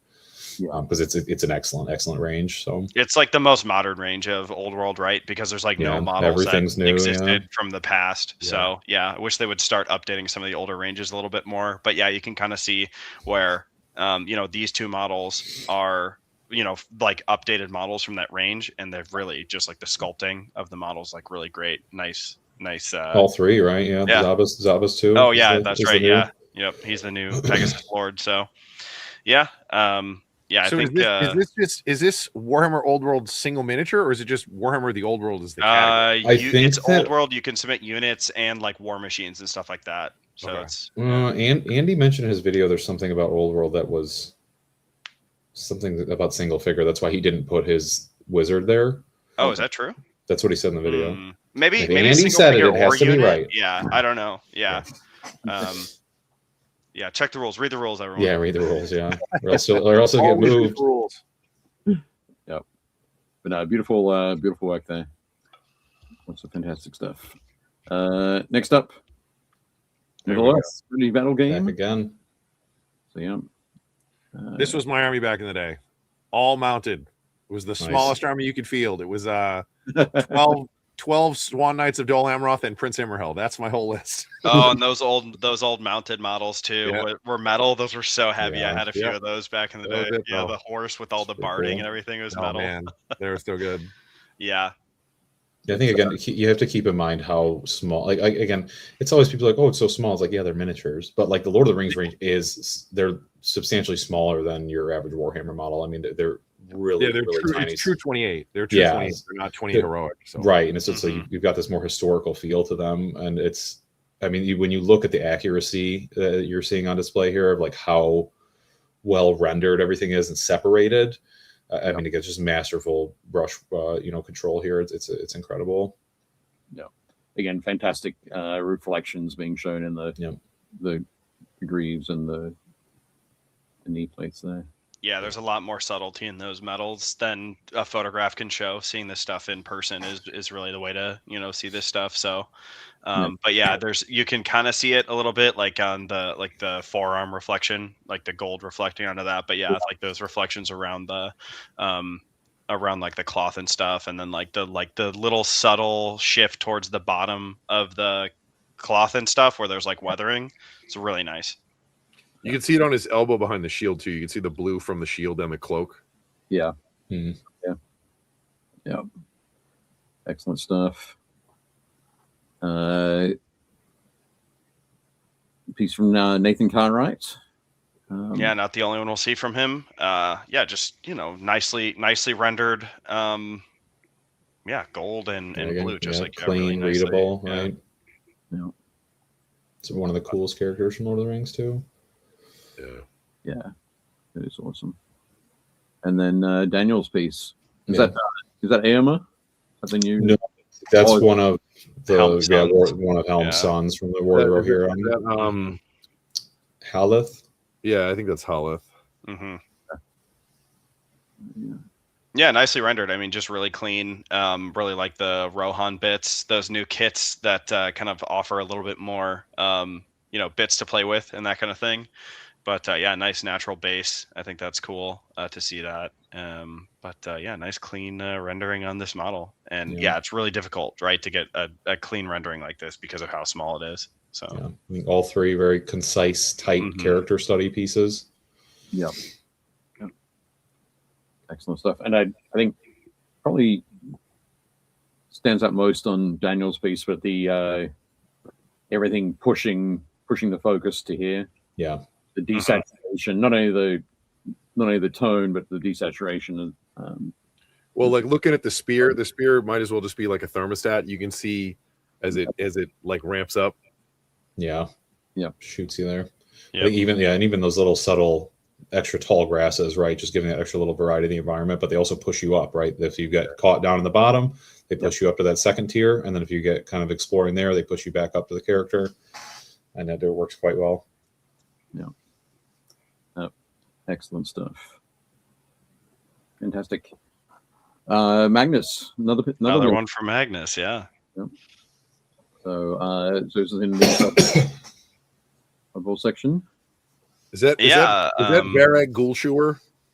No, I think this is one of the guy. regular Black Orc ones from the Black Orc kit. I think these two come from the same kit. I don't know where that spider comes from. I don't know if that spider's in the game. The spider's from the Troggoth kit, which is actually funny thinking about it now because Magnus had done that Troggoth, so he had it sitting around. In his bit box. Yeah. So obviously, I don't know what the spider is in the universe or like in the game. If it's like a team mascot thing or like what it's like a tie to like the old forest goblins or something. I don't know what exactly play it has here with it, but it's a critter. Yep. So it's working. critters even in Blood Bowl. But yeah, I think just like this piece, what stands out to me is just like the really like limited color palette, but then you have these like pops of like a little bit warm, like on the faces of the orc, and then obviously on the goblin and the eyes on the goblin. But another like awesome base that shows the variety that you can actually do with Blood Bowl. I think that's one thing that maybe like my piece was lacking, is like mine's just like a flat like grass pitch. But like if you read like the Spike magazines, and I know Kyle and I both have a few of them, because we like the Blood Bowl range. But yeah, there's like a bunch of different landscapes and stuff that are displayed in there. So but yeah, I think this is like a really cool Blood Bowl piece showing just like a little bit of the team, and then like a slice of a field that you wouldn't normally see. Yeah, and tying the character to the base, right? The mushrooms tying in with the old night goblins, this rockiness, a little bit more aggressive of terrain for a team that's, you know, going to be a little bit more aggressive, and the characters that are so.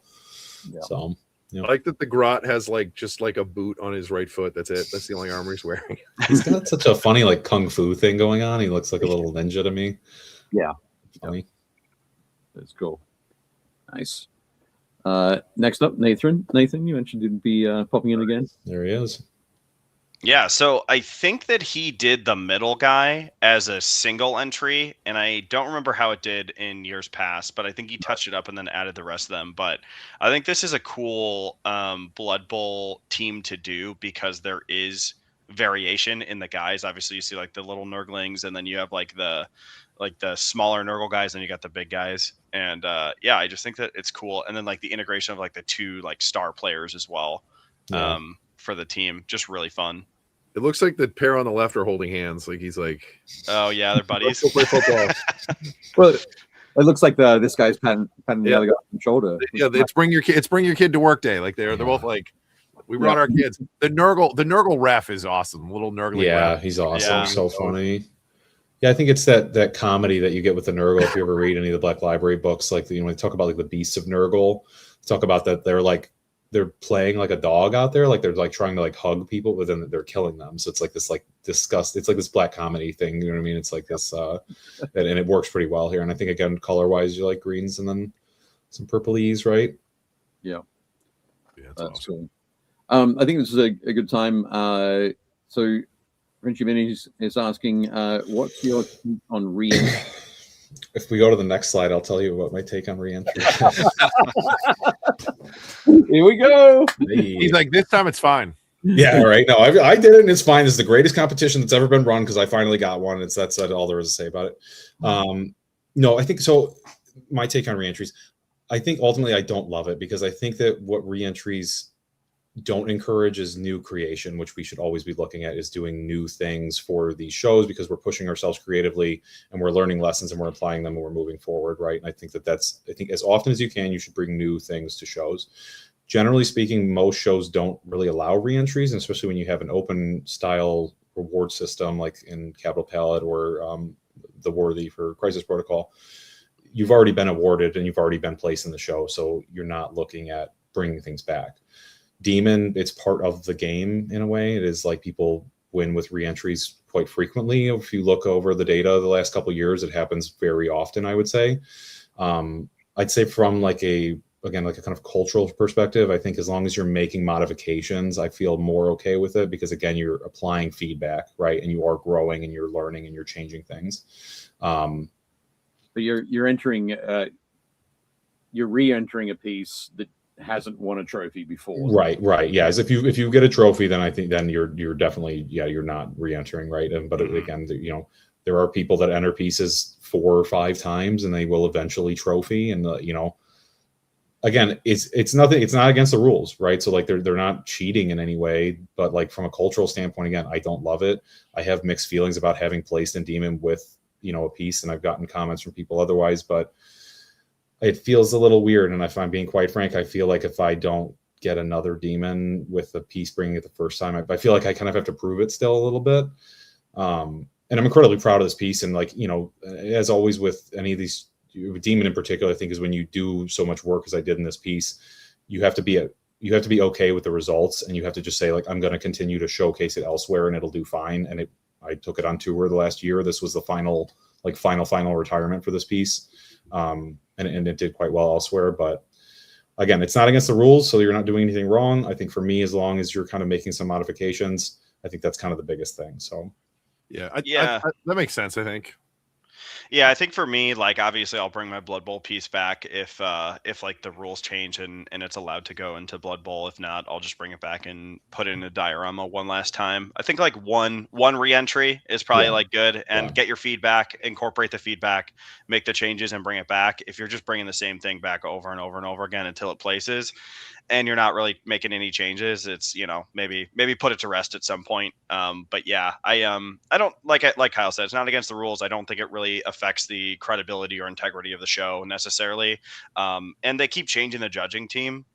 Like it's like in the rules now that they're going to have a new guest judge every year. So, you know, maybe last year Roman didn't like Kyle's piece, but then Eric saw it and saw something different, and it was, you know, graded differently. So I don't think that there's anything wrong with that. You know, if you're beating a dead horse, I think that's a little bit different. So yeah, like I say, 4 or 5 times maybe it's like. But Frenchie asked, did I make any changes to the piece? I did make some changes. Mostly what I did was enhance kind of the shadows. I went back in and reinforced a lot of my shadows with an airbrush glaze. I also changed the positioning on the Bull Centaur, which I think was probably the biggest thing, because I just think he was a little bit off where I wanted him to be. And I think it did make for a better, like if you look at the picture they took of it last year when I finalist with it versus the picture of the win, I think you can see it a little bit more clearly. Even like the angle at which the picture was taken is a little bit off kilter last year, because obviously the photographer felt like he wasn't going to be able to capture the scene full on if he went straight ahead. So those were mostly the changes, a little bit of here and there fixes, but those were kind of the major ones that I did. Right. So cool. Yeah. Excellent. There it is. 22 years chasing Golden Demon. Yeah. We got one. So congratulations. Thank you. Awesome. We've got a few more things to look through. So first up, Necromunda. Very cool. Awesome piece. Awesome piece. So great sort of setting there. So Daniel won earlier in Lord of the Rings. Rings. Yeah, Middle Earth. Yep. Yeah, I think this was my favorite of the pieces that he finalists with. I think he got 3 or 4 finalists. This one just has such a fun story. It feels very Necromunda. Great use of like a pseudo base backdrop thing with it, you know, where the backdrop is like part of the base. Yeah. And hey, kid, want to buy some slot? Yeah, I think it's awesome, right? Like, you know exactly what the story is just based on, you know, like the small base and that guy. So yeah, it's really cool. Yeah. I think again, like thinking about like what is the vibe of the world, right? Like it's a little bit of comedy in Necromunda, just like, and I like that he leans into like the egregiousness of it. But again, it's dirty, it's nasty. This is not a guy you want to be, you know, not somebody you want around in the neighborhood, right? So it's like I think it kind of tells all these parts of that story really, really well, of the greater, you know, kind of feel of the world. Yeah, absolutely. Excellent. And Brandon said, I love that the dude in Necro Gold is based on Brush for Hire. So he does look like Sean. I had not noticed until he pointed it out. That's really funny. Yep. So Sean McAfee, Brush for Hire, with his pink mohawk. He'd have to be in pajamas. Yeah. Oh, yeah. Fair. Next time round. Awesome work, Daniel. Next up. It was the man himself, Cal Jericho. Yeah, I love the basing. Scabs. Yeah, super cool base. Nice, like slight integration. This was maybe one of my happiest moments of the show, just seeing Bruce take that demon, and like wonderful guy, like great community leader, and he's just pushing himself like so hard. I think that it's very clear, like he's advancing and he's learning. Yeah, he's really been on the grind. So yeah, cool to see him win. Yeah, and just again, great piece, captures I think quite nicely the feel. Yeah, really nicely rendered. A lot of it, the materials are just like super, you know, perfect basically in terms of the rendering. There's like some little like subtle like brushed effect on some of the silver non-metallic metal to make it stand out compared to some other parts. Yeah, I think it's really tastefully done. The base is weathered nicely, not overdone. I think it's really, really good. Yeah, absolutely. And I also love the backdrop there for Alessandro's piece. Yeah. Fun indoor scene, right? Like it's interesting to see something a little bit different. Yeah. And then I hate hate to beat a dead critter here, but there's a little rat running. Yeah, the little rat in there. Which again, it's a nice like way to be like, there is like Necromunda, the difference of the opulence of the people that have the power, and then how like really gross and disgusting like the world really is, right? So it's a really nice subtle way to have that kind of creeping into your story. Yeah, it's cool to see the red. Does scabs count as a critter? Yeah. Yep. It's cool to see the way the red is rendered between the curtain and the like sash on the guy himself too. So yeah, I think it's fun. You kind of like see like this column of light going from the head down that like front thigh that's stepping forward. You really see where they're concentrating the highlights there. So like yeah, a tall, really narrow backdrop too. Mm-hmm. And the angle here, so that line leads you through to this area. Yeah. Great work. Excellent. What's next? Epic Scale. So, yeah, as well as having breakfast with Lucas and a few other folks who are in the chat, Ivan was at breakfast as well. And I didn't know that this was his piece until afterwards. But man knows how to do a vehicle. Indeed, yeah. Yeah, I think 2 trophies 2 years in a row for Ivan in small scale, epic scale. I think this is sweet because like the way it's rendered is really, really nice, but like the small guys jumping off of it is so cool. Cool integration. You see like some people do like a piece where it's just like a few of the small guys, and then people do like one vehicle, but you see the integration of the two. This is what epic scale should be about, in my opinion. So for sure. Yeah, and really nicely rendered on the whole thing. And talk about something that's small. This is insanely small. To get all that definition on those panels and separate them out like that, it's crazy. Yeah. Absolutely beautiful work. Beautiful stuff. And the next two, again, that's carried through in these. So yeah, really cool scene from Pelogi here. Like those, they're almost impossible to see. Those like true scale Tau pilots or whatever mechanics. Yeah, and there's a few in the back as well. Yeah, insanely small, and like it's just this is a really cool scene. I think the thing with the epic scale stuff is that you can do big scenes because of how small it is that you can't do otherwise. I mean, imagine if someone submitted a Manta like like on a platform, and I don't even know if they'd have space in the cabinet for it. But yeah, you can really stretch kind of like a story and like like a scene in the epic scale. And I think that these two pieces, the gold and the silver there, if that was a real Manta, that display, like that rectangle, huge. Is the size of a cabinet. It would be leaning up against the wall behind the case. Yeah, I like to. It's funny when you look at the scale, then, because you're like, that vent that's beneath it is like the galaxy's biggest exhaust vent. Like that thing, it would be just massive. It's quite fun. I like seeing non-Space Marine stuff, non-Imperial stuff for the small scale too. I think it's fun that there is some options in the range for doing. I think there's Eldar, Tau, and Orc stuff. Mm-hmm. Oh, it's cool to see. Yeah, then John's tank, another application of his style on a vehicle, just works really well. But scaled it down insanely small this time. So yeah, really cool. Excellent stuff. It does, as you say, offer the epic scale offers up a lot of other opportunities, I guess, different ways to tell stories. Yeah. Kyle, did you just shoot honey? Yeah, dude. My throat does not feel good. That was awesome. I was hoping nobody would notice, but thanks, Jake. It feels like he sees it. I loved it. It was awesome. Excellent. Let's go. Do you need to grab a glass of water or anything? I'm all right. We can power through. Okay, cool. What's up? And then Diorama. So gold for Diorama was this thing was bonkers.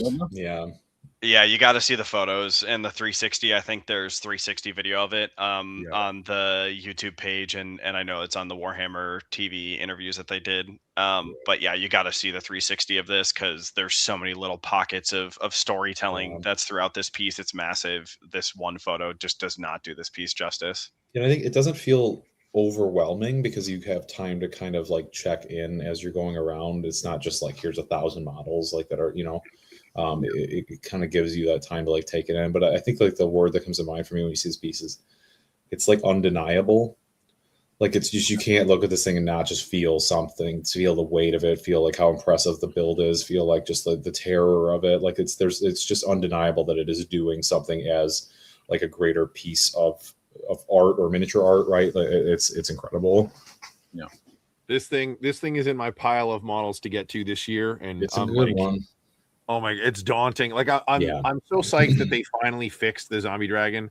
Like the one that we've had for years, I always wanted one in my army, but I hated the kit. I was like, it makes a great bat. It does not. The terror guy's cool. Yeah, but the zombie dragon never been great there. So I like for years I've been like, how would I convert it? I could do this, I could do that. I almost did when they did the Stormcast dragons. Yeah.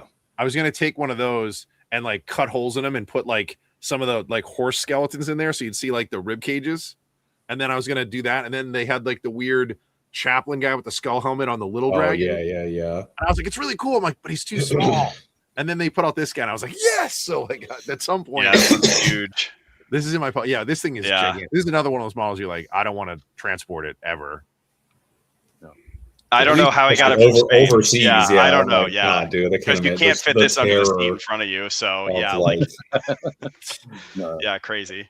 It would be it's a giant box full of like packing peanuts, and then he like packed that into like bubble wrap, and then he packed that into another box of packing peanuts. Yeah, crazy. Speaking of like fun transport things, I saw James Taro the way that he brought one of his Karad drums. Oh yeah. They built a case that had basically it was rectangular. The plinth was screwed to the bottom, and then he had two, almost like two other plinths, I guess, with some sort of padding at the ends that were screwed to the sides that touched the front and the back of the. Like kind of pin it into place, like cushion it into place. It was really, really smart. Yeah. Again, you look at so many people in the community just like this insane skill set, and like Taro's how wide his skill set is and how creative he applies so many things. It's awesome to see. Yeah, absolutely incredible.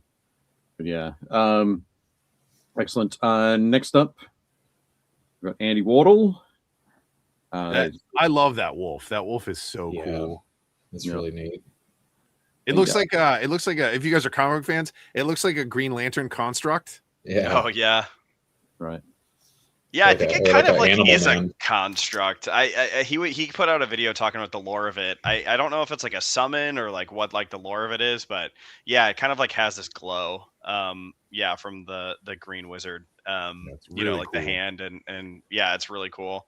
Also like it's like the whole thing is like resculpted, so I guess that kind of shows how far you can push a Games Workshop model before they kick it out. If like that whole thing is basically a resculpt, then yeah, you can go pretty far. So Andy's a big Mononoke fan too, so Girl and the Wolf I think is always kind of got that feel. Again, just the greens, like, and the subtle difference of the greens feels it's a bit more pale on the wolf and the vibrancy in other areas. Quite cool. And then Tom's piece, again, let's talk about storytelling in this, if that's what diorama is, I think he's got great storytelling going on here. And again, in a very concise manner, in a very, small area. And again, not backdrop. Yeah. This like that Tom's piece reads to me like the middle panel of a 3-panel comic. Yeah. The just noticed we got Frenchie said, "Oh, that damn category." Brandon says, "I don't envy the judges having to choose between David and Borja." And Frenchie said, "I do have a bias, but Sam's avalanche was reflecting the gaming feeling of an actual battle." Yeah. See, I mean, again, you talk about how concise these pieces are. Sam is the opposite, right? Where you've got this gigantic scene going on. It's like a ton of models done really well. And I really love when you look at diorama in the cases. Very often, you'll see maybe people that are newer to the hobby doing these big dioramas, and they're taking these big swings. And I just love that you'll see a piece where it's like a couple of years ago, there was a piece that was meant to be in Bugman's bar, and it's a bunch of dwarves drinking. And the guy clearly was like, I want to have one of them passed out drunk. And you're like, well, I don't know how to do it. I'm just going to glue the model on his back. You know what I mean? It's like you see really fun stuff like that in diorama. But then when you take it to a level where you have Sam doing it, and you've got like really, really well done models on that with that many of them, it's like incredible to see a master artist bring it together like that. So yeah, it's a very good one. Yeah, incredible category. Awesome stuff. Next up, Left duel. Duel. Oh So, my God. We're at 9 o'clock. We're going to be running a little bit late, folks. So sorry about that. Hopefully you guys are okay to keep going. Yeah. Yeah, no, I'm good. Yeah, for sure. Yeah, gorgeous piece. Obviously, like the lighting is insane. This piece, another one where you got to see the photos of it, and even seeing it in person is crazy because there's so much finish contrast as well. Like where the snow is melted and the flame, axe is closer to the snow. That's all very glossy, which you will never be able to see from a photo. So, but yeah, really fun effects on like the fire axe, swinging and like the lighting effects and stuff like that. Really gorgeous model. Yeah, it's such this Renaissance painting feel to me, especially on that main. When you focus in on just the characters, it feels it's like a man. It's a man fighting a god, right? It's like it's such just like epic feeling of storytelling, and the colors are just maybe my favorite display of colors through the entirety of the competition. Just like how robust they are, and again how they tell the story. It's magnificent. I mean, Borja's like again. Look at it, where he came up from and his mentor, and we're going to see that in a minute here. But just amazing how far he's pushed himself.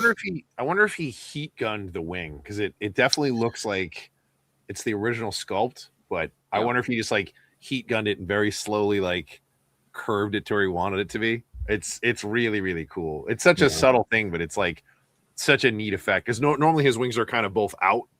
And he has got the one like curled in, like he's like literally like he's turning to not get hit by the axe. It's just a really, really subtle, cool effect. Again, these considerations of like, well, man, like I could probably just get away with leaving the wings out, but like it's that pushing yourself to make it work on that level is what takes it up, right? Yeah, absolutely. That's awesome. So just a reminder, Borja won Slayer Sword last year at Adepticon. So absolutely fantastic. 2 other duels. So I'm not sure. That's old school. You got a little. Yeah. You got a little. What is that? One of the Malice Darkblade. I think Malice Darkblade or Prince Tyrion. Well, I don't know if it's straight up Tyrion. I think. I mean, it could be Tyrion. I think it's just one of the. Like a prince, right? Yeah, it's just one of the not dragon princes. What are the riders called? No, that's meant to be Tyrion. Yeah, that's meant to be Tyrion. Yeah, that's a famous duel in the in like the lore. Those two fight. It's Malice and Tyrion. Nice. Yeah, and Pierre did a post where he talks about all the different parts that he used to build that Tyrion. And yeah, a bunch of pieces went into it, including the like winged helmet pieces from Azrael from 40K are the wings on the horse, which is like crazy. Buy that $45 kit just to cut the wings off of it to put. I mean, we've all done it. We've all done it.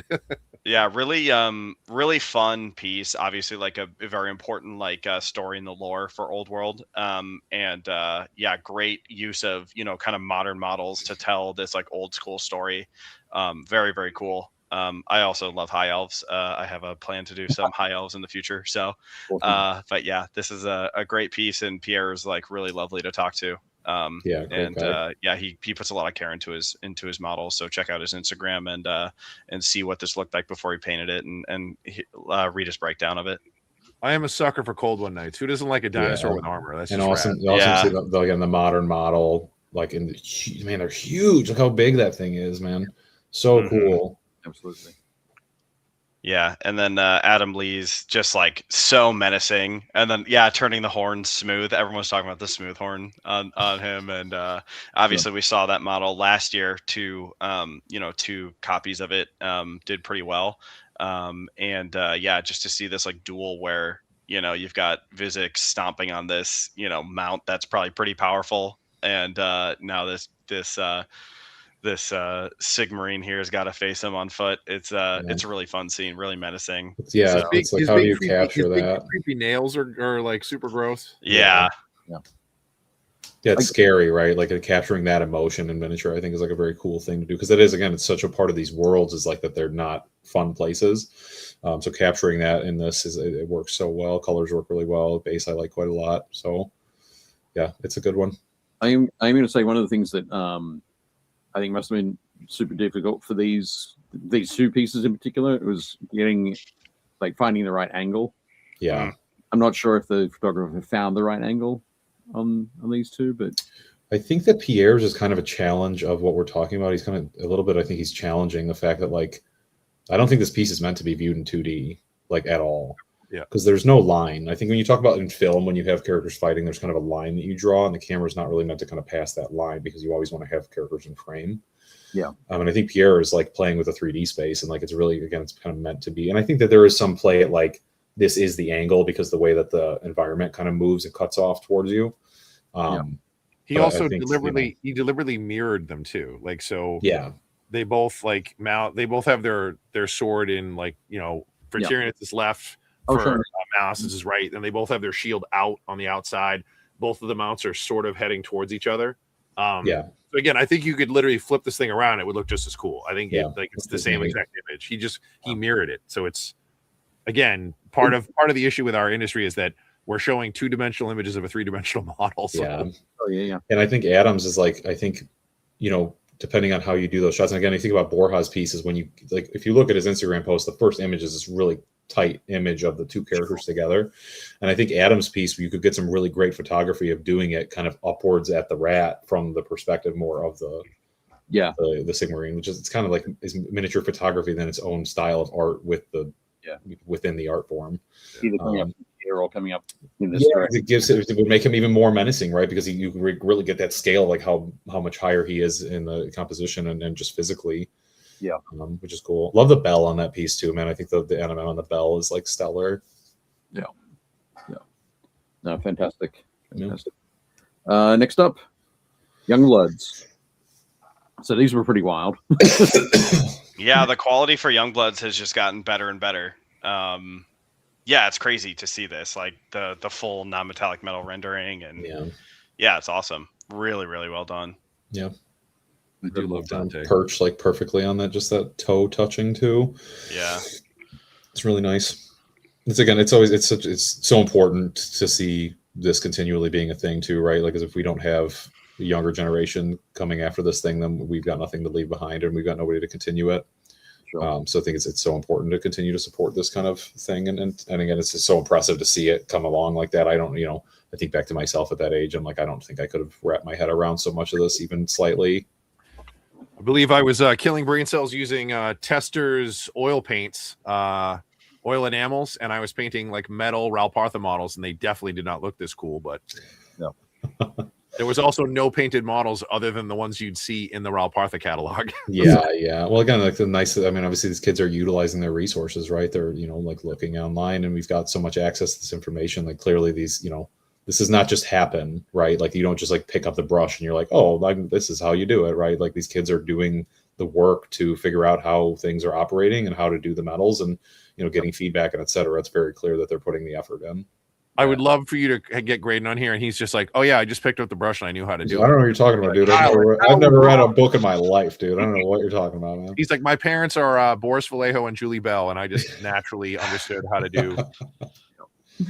Excellent. I will say with the Dante here, I did see a meme earlier today, which was too profitable to die, and it's Dante's there like, kill me. Yeah. It's still one of the best scenes in the book, where he has like the dream that he's dying and Sanguinius is there, and he's like, no, my son, you must go back. Work is not done. That whole sequence is amazing. It is like one of the coolest parts in the books. Yeah. Excellent. Speaking of we saw Zach's last week. Yeah. We showed this last week because Zach was in the Army Painter booth on Friday, I think. Nice. And he was showing Caleb his piece, and it was like, yeah, this is amazing. But as you said, they're doing the work, asking the questions, listening to the feedback, and applying it, which is just great. Yeah, and as a Blood Angel fan, I'm stoked to see the younger generation realize that Blood Angels are awesome. So, right. I like Niam's piece here a lot. It's very much inspired, I believe, from Lucas Hallström did a piece that's pretty much was the same thing. So it's nice to see too, like taking inspiration and saying like, can I, do this little bit of mimicry and learn what that process looks like, and can I apply it in a way that is working? And obviously it's working. So it is good. I've always had a soft spot for that axe. Yeah. It's just gnarly. so good. It's so gross. Like you don't want to get hit by that. Yeah. Yeah, it's cool to see, you know, some different styles too, and like 3 pieces from Youngbloods utilizing non-metallic metal, which is definitely something that when I was competing in Golden Demon at that age was not something that was utilized very often. So it's cool to see, you know, these young guys out here trying for more advanced techniques and really doing them well. So that's really fun and cool to see. Yeah, absolutely. Excellent stuff. And I think we've got open next. All right, last one. God. Last category. So, That is phenomenal. That's the That's my favorite piece from the entirety of the show. That is, I think, the best piece of miniature art that was at the entirety of AdeptiCon. I think it is absolutely magnificent. All hand sculpted by Alfonso. He still got it. Sculpted. Yeah, I mean, he's been around forever. He's a master. Yeah, the caustics in the water is one thing, like, you know, model aside, but you look at like the caustics in the resin pour painted on those rocks. That is just like so good. Awesome. The dripping water, so good. I mean, again, the environment, like everything's working so well, and then you get up to the character, and it's again iconic Warhammer. I mean, this is like, you know, maybe the iconic guy in old Warhammer, right? Like, so cool to see. I can hear the audiobooks when I see it. Yeah. And he nailed it, right? I mean, like, Dave is a huge I mean, we all are, but Dave is a huge Gaunt's Ghost fan, and the fact that like he nailed it, like he's got the bolt pistol and he's got the Hieronimo power sword, he's got the cloak. Like, I mean, they like this was, you can tell that this was done with love. Yeah, absolutely. Yeah, absolutely. Yeah, not many people have the skills to hand sculpt something and paint it to this level. I think, you know, single digits people in the world can do this. So to get to see this in person and have it get rewarded with a gold, I think is like, you know, top stuff. So. Not 3D printed. Don't say it's Oh yeah. Don't get him started. Not 3D printed. It's also cool. It's painted like with a similar technique. You'd see it a lot of like historical. Yeah. Like, yeah, it feels old school. Like it feels like an older approach to it. That again, it's like it still works, right? Like, and I will say this is like a 75 mil. So I think he said 90 was the scale that he quoted it as. It's big. It is big, dude. Yeah, which is, you know, absolutely. Yeah, and it's a nice sort of rounding out, sort of going back to his Blood Pact model that he did all those years ago. Again, that he sculpted, painted himself. In that large scale. But yeah, spectacular. I'm super excited because this summer I get to work with Alfonso on his book, and this piece will be a significant part of that. Dave is going to geek out hard. He's going to be asking him so many questions. What's your favorite Channel First and Only book? If you had to pick one character to be, who would you be? Can't be gone. Yeah, absolutely spectacular. And for folks who don't know, if you have a look at Blood Pact, the novel, I got the dedication in that. Nice. Oh, to Dave Taylor. So that's awesome. Super fantastic. Anyway, moving on. So Lucas Holstrom again, taking the silver in this category. We'll see. I know they did this as a challenge on the channel. Yeah, I think it was like maybe I don't know, it was 48 hours or what their time limit was, but he pumped this out for that. And I mean, this character is awesome. And I think, again, talking about modifying models, like Bob is on this a lot about modifying models, and you know, they're little indulgent Warhammer models, we'll say. I think that this model works so much better without the giant leech coming out of the stomach. I think that the backpack being reduced works like so much better. You chopped half the model off. Yeah, even cutting off. You don't want to paint the back of a model, just cut it off. Just cut it off. I think it all works so well here.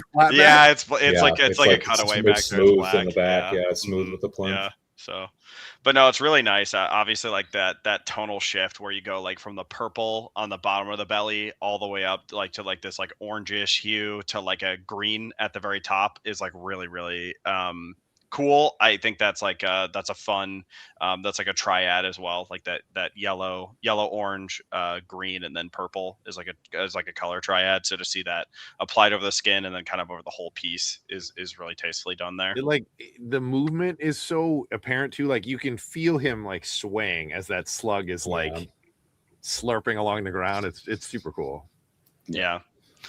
And then Sam's piece, integration of the epic scale stuff with the regular scale and then the backdrop. I just think it's a really look at like the multimedia awesome and the usage of it's like I like it's miniature painting is like alchemy, right? It's like bringing all these components and then like snapping your finger and not snapping your finger, but but bringing them all together into something greater, right? And like and utilizing all these different components. It's really beautiful.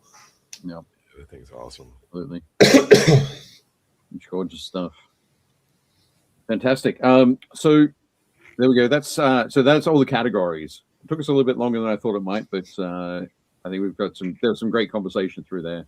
Some very, very cool points. So if you joined us halfway through, make sure you go back and watch it again tomorrow when it's up on YouTube.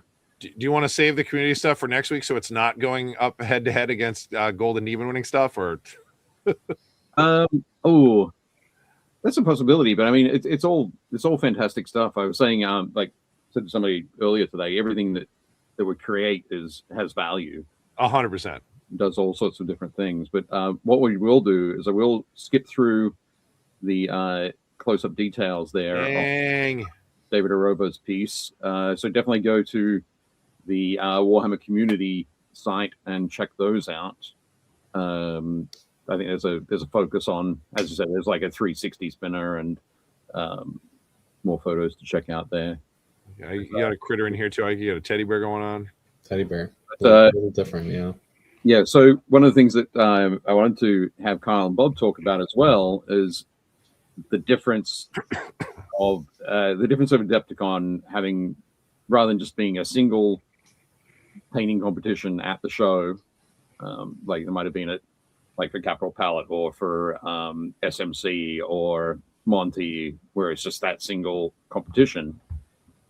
At Adepticon, there were loads of competitions. Yeah. Golden Demon, the Path of the Worthy, the miniatures as art, Resin Beast, P3 Grandmasters, I think. P3, was Grandmasters. And probably one or two others as well. But yeah, talk about that. I think it's when the Sunday comes and it's the end of the show. It was such just an exciting day to jump from like awards to awards and get that different feel and like kind of watch people. Our friend Derek, I think he put a lot of work into Golden Demon and he wound up commended. And I think you could see he felt that a little bit, and it's hard to take that sometimes, especially when it's happening in the moment. And then we went over to the Monument show and he got best in show. So it was like, it's such a, what I mean? It's nice to kind of have eggs in different baskets and to be able to explore things in different ways.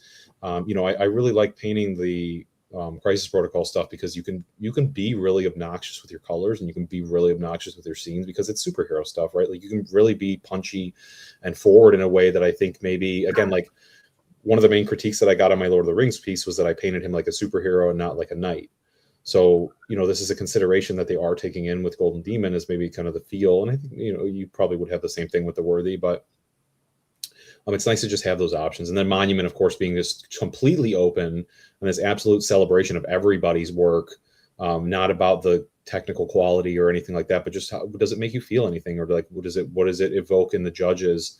And I really love that, they had like best dog, and like Bob said, he had best stylized video game character. And then they were like, we're going to do one best in show. And they were like, actually, we're going to do two because it's our show and we're going to do what we want with it. And I think that freedom in that show is a really good feeling. So it's quite nice to have kind of a variety of approaches, licensing, IPs, restrictions, which again, can feel negative sometimes, but also again, they kind of breed creativity in a way. So I think it's really nice to have the multiple events going on. Yeah. Yeah, I think the thing that's cool, like with the Worthy, obviously, and then there's the upcoming Star Wars competition next year as well. Two obviously massive IPs, Marvel and Star Wars, and then it's cool to see that you're going to have like a Marvel competition, a Star Wars competition, Warhammer, which are probably like three massive IPs that draw like a ton of nostalgia for people. And then if those three aren't really your cup of tea, you can go to do the miniatures as art at Monument, right? Where you're going to get rewarded for doing really creative out there stuff. And I think one thing that Kyle and I have talked about for a long time, and I know a lot of people in the community share this sentiment, is that an open competition, there was a void there. At AdeptiCon, so many shows have open competitions, and the AdeptiCon really does lean, has lent or lean more towards gaming stuff. So, you've got some of these like gaming focused painting competitions, but now, the community has grown so much. There are people coming from international to compete. And so I think that we're just going to start seeing the miniature painting and the artistic side get pushed even more at Adepticon, which just gets the community, even more robust and helps it grow. So, it's really fun to compete in these different competitions. Obviously Golden Demon is big and it's got a big name attached to it, but I think it's really rewarding as someone who is focused on display painting and competition painting to have other outlets at Adepticon that I can, participate in and are maybe, more welcoming and less serious, from the outside perspective of people who see, top three only at Golden Demon. You can kind of, maybe it's more inviting to have a miniatures as art type show. So Sure. Yeah. No, that's super cool. We get to also say congratulations, Kyle, on winning the Worthy Trophy. Thanks. Which is apparently quite heavy. 19.2 pounds is what I weighed when I got home. So it was. I will say I did when I won it. I lifted that sucker up above my head, and it felt good. So, Right. it's the coolest trophy. I think. The demons are awesome too, and the sword. But I think as like a trophy, this is one of the coolest things. Joaquin Palacio sculpted it too. I didn't know that he mentioned it recently. It's a beautiful, beautiful thing. I think it's quite cool. Again, the Worthy, really nice competition too, because it is an open style competition where you're having placement as bronze, silver, and gold within the categories, and then each of the three categories then has the golds go head to head for the best in category, and the best in categories go head to head for best in show. And I think that's just a really nice way to anybody can come in and feel like they are growing, because you can go from a bronze to a silver and then hope, push yourself into the golds. But then there is kind of that higher level competition that Demon offers. And I think Demon's made some of these changes too, where, then at the top of the pyramid, you've got the nitty gritty of pushing, for best of category and a best of show. So that piece, again, 20 years of painting models. I can't believe I didn't have a painted Spider-Man in my collection. Now I have two. And that was another community event I did as well. I had a friend of mine from AMG reach out and say, hey, could you maybe see if you can, get some interest in the Worthy? I said, yeah. So I said, I'll do the Spider-Man and everybody else do Spider-Man villains. Bob did one, Bob's dad did one, a bunch of other local Chicago guys and some other people. And obviously it worked out. I pushed myself pretty hard on that piece. And as always, I pushed myself hard on that piece, but it would not have come together without the help without Bob's feedback, without Alex and Raph and Swinson helped me with some stuff on it. And my biggest shout out I have to give is Aaron Lovejoy saved my ass on that piece, because I made it last minute audible to change the plinth, and he sculpted it and got it to me. And the Saturday before Adepticon, I got the new plinth in. And I had to re-engineer all the pins and figure out the composition again on the new plinth, as well as repaint the entirety of it, and get it together. And I think about 3:00 on Wednesday I finished, and then I drove back out to Chicago to meet up Bob and Tebow and Brennan Baker to have some pizza. So it was like a photo finish, but it's a story that the winning is always it's great. I love winning, but for me, all these things, it's always like the community and the time we spend with each other is number one. Pushing ourselves and learning and growing is number two, and then I like competing and I like winning. So it's like, that's number three, right? And it's a good feeling to have. And I like pushing myself for that. So, but it's all about the people, man. And it's like, I'm so grateful. I'm the luckiest person I know. I'm surrounded by incredible people. So fantastic. No, that's great. Community is huge. Yeah. Excellent. So speaking of community, let's have a quick run through our community miniatures.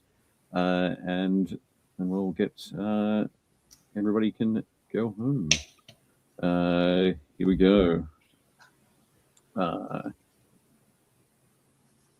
Okay, first up, so Aaron Provost, his daughter, his I think 7-year-old daughter, said that she wanted to paint a mini with Daddy. So yeah, use that sponge. in the makeup sponge, the blender. Such a good trick. And did this fantastic job here on the on this space dwarf Squat guy, yeah, that's super fun. Yeah. So obviously not all done with the sponge, but yeah, you could see some edge highlighting coming in, right, and some extra push afterwards. So, but yeah, he said that she had a fantastic time. She listened to sort of the guidance and learned how to apply her brush strokes to get what she was going for. So, excellent stuff there. And I saw look out, young bloods. Yeah, absolutely. I saw a comment. I think that Aaron said that when she saw the comments that people had made and like how many likes the post had got, she was like, "I feel like I'm famous." So, oh no! Now we got her addicted to social media. Well, no, I don't think. I'm sure Aaron will keep it in check, but no, it's great that she's doing that. Fantastic. Next up, Adam Weller. Ooh. So keen. Yep, this lovely Bobby G, Ruta Gilliam. Crazy to think this model's like 11 years old or whatever it is now. Yeah, I still see great renditions of this one, like this one pop up on it. Yeah, really, yeah, great, nice color contrast with the orange and the blue. Yeah, it's fun. Great together. There's so much trim on this model. Oh, yeah, it's like he's almost as much as a Chaos Space Marine. So, yeah, it's awesome stuff. Looks fantastic, Adam. We've got a couple more pieces from Adam. We have this guy. Yikes. Oh wow, a creature caster maybe, or I'm not sure. piece? Adam does paint a lot of really, well, basically digital sculpts, 3D pieces. Yeah, cool. I can't remember exactly, but yeah, I love this one. You get that like eeriness. Nice, yeah, just this like different tone and really kind of trying to capture a feeling with the painting. I think is quite cool to see. And yeah, like Bob said, that the lantern really catches you. Yeah, Adam's really good at. He's been spending a lot of time focusing on ensuring that each of his materials is rendered sort of specifically. So like flesh and wood and bone, fabric are all different. So yeah. Yeah, it's another piece where he just shows that. But it does looks fantastic. Excellent work, Adam. Love it. And this was, I think it was the next one was my favorite piece from Adam this week. Oh, nice. Oh yeah, Hugo Brahm. I forget the sculptor's name, but yeah, what a fun piece with the work, and again, kind of a different thing than the aggression that you normally see. Yeah. Yeah, the purple shadows are really cool on this one, like the mother color with the purple, and then coming into the light with the kind of like this palish yellow light. That's cool. Yeah. And again, we think about materials. I love the axe is like it's polished where it's getting used, and then the rest of it is not getting so much love, right? And it's like thinking about those little details. What takes your stuff to the next level. Yeah, absolutely. I love the simplicity of it. Right. It's not. Not a lot going on, but everything that's going on to it. Yeah, it's super balanced. Like nothing is in your face. Yeah, right. Yeah. It's it looks beautiful, and just the way that he's pulled that expression out on the face is just great. But yeah, beautiful work, Adam. Excellent. Next up, Alan Borthwick. Alan came over to Adepticon. He got back. He's back into painting some survivors. One-handed guys. He just likes one-handed guys. Yeah. Everyone's going to lose a hand at some point in the zombie apocalypse. But these are looking great. But I also included this other pick. I'm not sure, Kyle or Bob, if you got to go over to Barbecue place. Yeah, we yeah. did. Kyle joked about ordering this after Golden Demon on Sunday night. Yeah. They were out of half of that stuff though when we went true, there. yeah. Yes, they were. She goes, "Are you guys ready to order?" We go, "Yeah." She goes, "We don't have anything." Basically We go, anything. Oh, all right. Well, Yeah, we went there Sunday. We got the burnt ends was the only brisket they had, and I was like, I'll do that. Yeah. Yeah. So. My favorite part was this. The feeds 1 to 6. yeah. Yeah, it depends on if you're a true Wisconsinite or not. Right. The 2 pints of sides was the thing that would have like slowed me down on that one. But yeah, excellent. But your survivors look great there, Alan. Good to see you at the show. I love the that leather jacket there. Yeah. Some great damage on it. Nice one. Next up, Ben Vale, Jake's business partner. Got back from AdeptiCon and has been doing some more work on his Carcharodons. Nice. The sharks. So lots Oh, of nice, yeah. nice deep gray and black shoulder pads there. So he has 2 very, very young daughters. I think they're 3.5 and like 18 months or something. And he basically painted a 2,000 point Carcharodon for us over the course of like 4 or 5 days, 2 hours each time. Like it was like the girls are going down for a nap. I'm going to sponge paint all these guys for an hour and a half. Oh, they're back up. Okay, cool. Oh, the girls are going to bed. Before I go to bed, I'm going to sponge for like an hour. Like it's insane. He did the whole army in like a couple of days. They look amazing. Yeah, that's like as much as I lean towards the display painting these days, I'll always have such a fondness in my heart for army painting. And like, man, just having a complete army is just like having a done army. Like, it's an awesome thing to see. Yeah, especially in that little bit of time. Yeah, he has very, very limited windows in which to work. So he's doing it. Excellent. I just noticed Josh Potter said our crew split that last year. The meat cone. Oh, nice. Yeah. Nice. Next up, Chris Gorka. Oh, yeah. The dark to the bright. Chris painted up some. These are the Riot. I think. Yeah. And super cool. Great details on these Legion models, man. Like I love, like you can see on the guy who's got the stun baton, you can see the power pack on him, and that line leads all the way back down around his back arm to the rod. It's really, really nice detailing. Nice.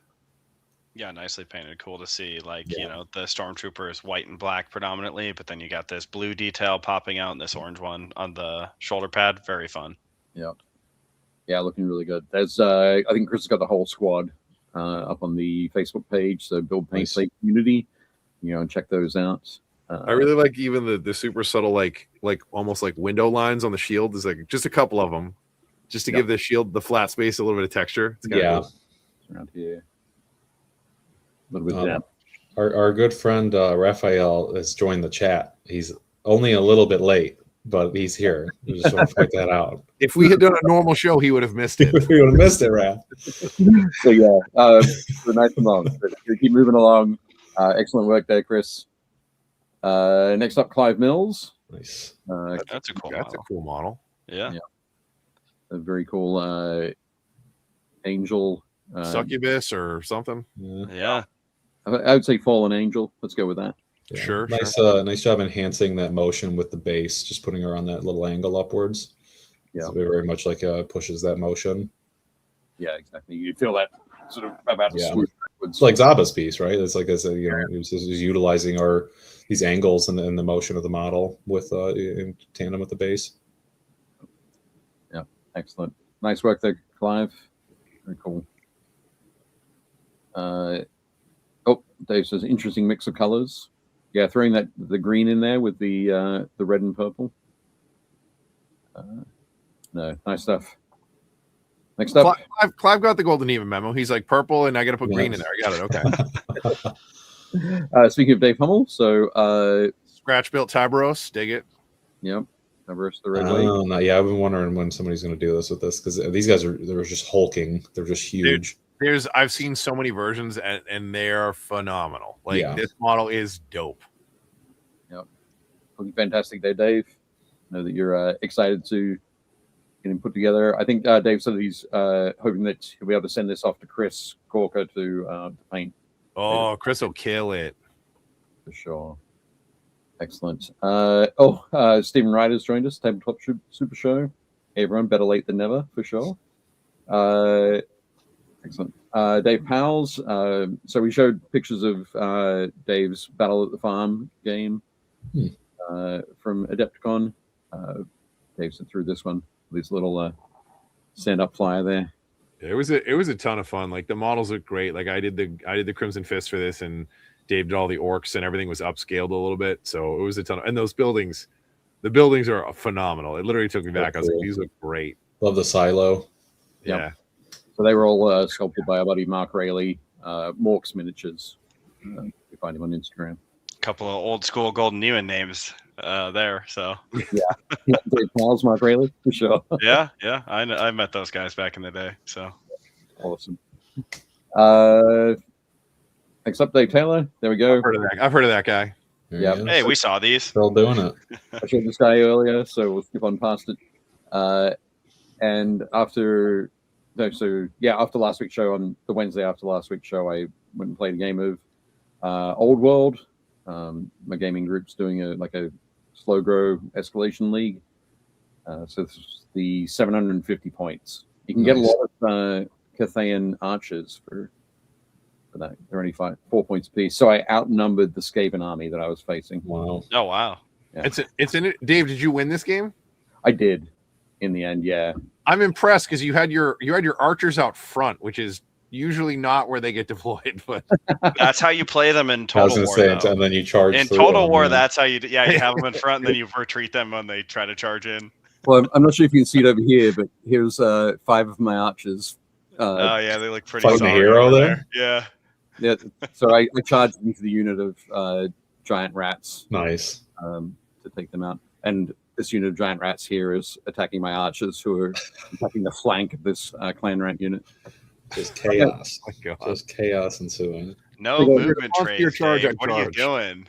There was a lot of action. It was great. But yeah, Very I high body count. Very high body count. play the way you're supposed to play. That sounds boring. Yeah. Full frontal charge. There we go.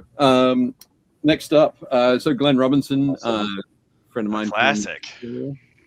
He was he made his first trip to AdeptiCon this year.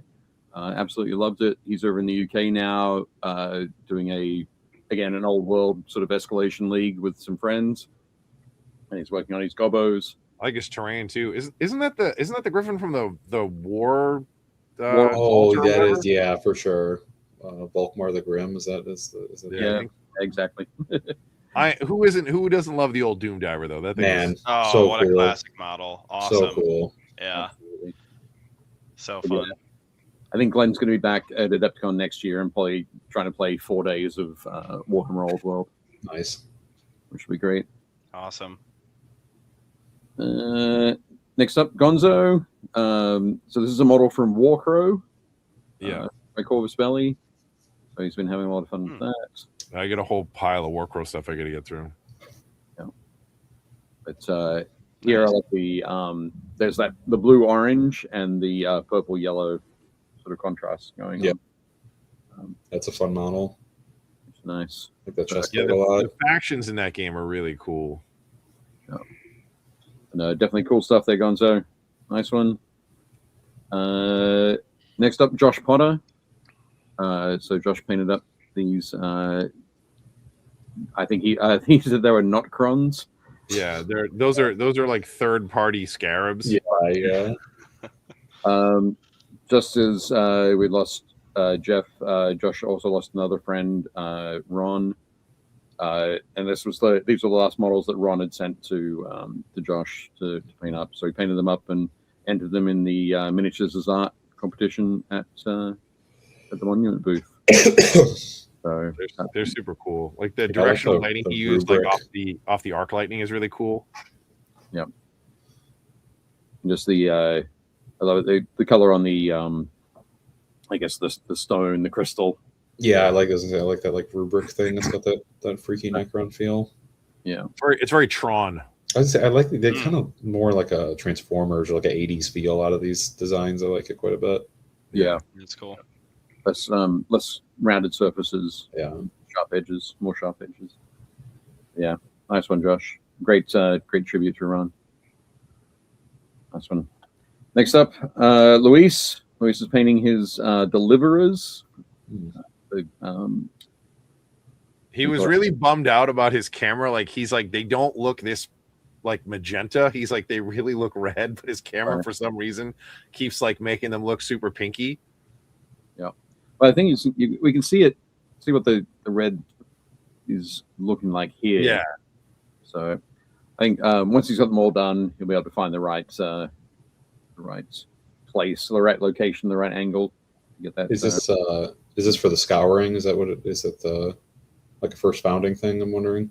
No, so this is the Deliverers are a very specific unit of Raven Guard. The idea is that they were getting trained alongside the Justarin, and then they're like, I forget why, but like it's in the lore that like Korax doesn't like them because of the way that they fight. So they have a special rule where if you run Korax, you can't run them. Oh, cool. Like they can't ever be on the board at the same time. So you can, if you take Deliverers, they have to start off the board. Or if you take Korax, he has to start. Only one of them can be on the board. So it's super, because the idea is that they basically show up and they're like late to the party. Like that's the whole shtick with them. But they're a fun unit. They're actually in Heresy. They're one of the only units that natively has Deep Strike, which is really, really rare in Heresy. Interesting. Well, gotta love all like the narrative stuff in Heresy rules. Yeah, same. Absolutely. Excellent. Nice work, Luis. Next up, Pat Lewis. What was that, Lion of Jabir or whatever? Yep, exactly. Lion of Jabir for Trench Crusade.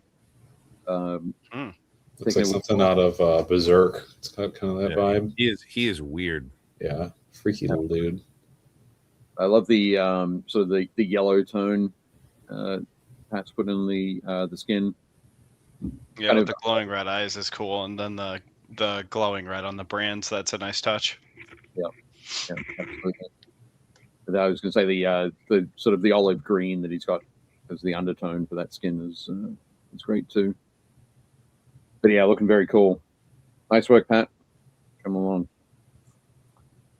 Next up, Patrick Keith. Patrick had a lot of fun. He's continuing to do some work on his Eldar. And this, I think it's Farseer. Is this Farseer? Yeah, it's a Farseer. Yeah. No, love me some Eldar. Cool to see. This is like, seems like it's maybe inspired by Bealtan, just with a little more olivey green, which is cool. So, yeah, nice. Very cool. Patrick's excited there. And he said that he's got a little bit of freehand work to do on the back of the cloak. But, oh, nice. Yeah, the thorns. Yeah. So, but nice work there, Patrick. Excellent. Sean Gleason tapping back into some old epic models from the old epic Tyranids. Looking great. God, the old epic Tyranid stuff is so weird. Yeah, it's interesting vibe, but I love the no bases too. It's just like they're like dragging themselves across the battlefield. Yeah. I like, again, it's just like this simplicity of older times. You're like, just slap them on the board and start moving them around. It's awesome. Yeah, absolutely. Looking great there, Sean. Next up, Stephen painted up this excellent little dwarf. Oh, that's fun. Stephen's in the chat. You can remind me of where he's from, but yeah, looking very cool. Just love that expression. But again, the blue and the orange, there's some great work there. But there we go. Citadel miniatures, a vintage Citadel. Oh wow! That's cool. Yeah, cool. I should have known by the diagonal on the square base. Oh yeah.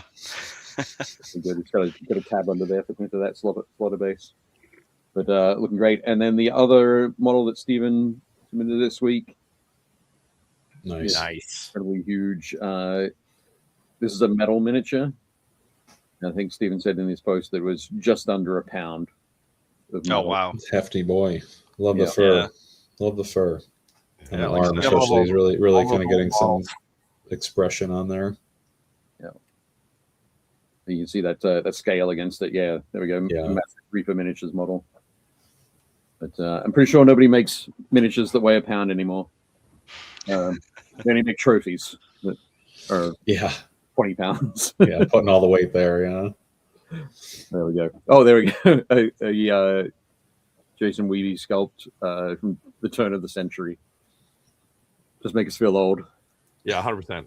But no, awesome work. Late 1900s.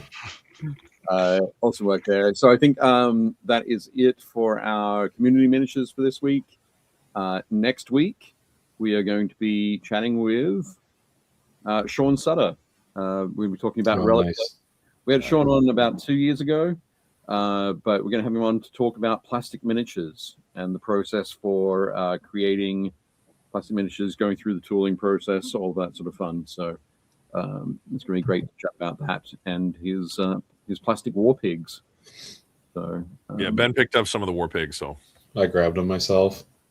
Really excited to see him just continually be successful and have just like a very nice dedicated community, and like again, so much hard work he puts into this whole thing, from the artwork to the rules and everything with the modeling. So it's great to see. Absolutely. Fantastic. So there we go. We're at 2 hours and 44 minutes. damn, this might be the longest episode we've ever done. It might be. It might Take the record. But yeah, thanks very much for you guys for being a part of that. But no, definitely no. Thank you both for coming on, for talking about the Golden Demon, talking about painting competitions, talking about community, and that sort of drive to push yourself and keep learning as you're going through. I think we mentioned before, so early at the start of the show, we talked about the exhibition that you guys put on at the Adler Community Center in 2024. Bob, I think you mentioned as well before we came on. Yeah, so we'll do another miniature exhibit show, not a competition, so more like an art show style show. It's going to be at Benedictine University, which is in Lisle, Illinois, which is right outside of Chicago. They have a great gallery space there. We met with the curator. We're going to be doing it in November. So come out and see. There'll be a reception. Kyle and I will both post about it. And we're going to feature some awesome miniature artists there, ourselves included. Yeah, there'll be some write-ups about the miniature art and all that stuff. So yeah, come out and take a look at the show. It's a really, really excellent space that we're going to be showing at. Looking forward to it in November this year. Awesome. Very cool. Anything else, Dave? I don't have anything else. I think I'm good. But Kyle or Bob, did you have anything? I just want to mention, if you are going to the Warhammer Open in Tacoma in July, we'll be teaching classes there. I'll also be teaching quite a few classes at Gen Con this year. And we'll see what else kind of lines up later in the year. But yeah, I feel like, again, if you guys have questions about anything that we talked about or wondering about community stuff, like always feel free to reach out and ask us. I'm happy to always push people and see what we can do. So yeah, thanks for having us. Yeah, thanks for having us, guys. So down in the show notes, Pale King Hobby and Bob Cohoon Minis, links there to their Instagram pages. You can shoot messages through nice and quickly. Excellent. Jake. All right. Thank you guys for being here. Thank you to everybody in the chat. If you guys haven't already, make sure you guys hit the thing for notifications, subscribe, all that good stuff. Links below for both of these guys. Plus, there's the stuff for Jeff. There's also our code. You can use our code BPD5 is our code for Army Painter. You can use that as well to get 5% off your order. If there's anything you guys need, let us know. Make sure you post your models for next week. We'll show off some more stuff next week. Until then, be safe, everybody. And as always, do not forget to build, paint, play. Shut up and sit down.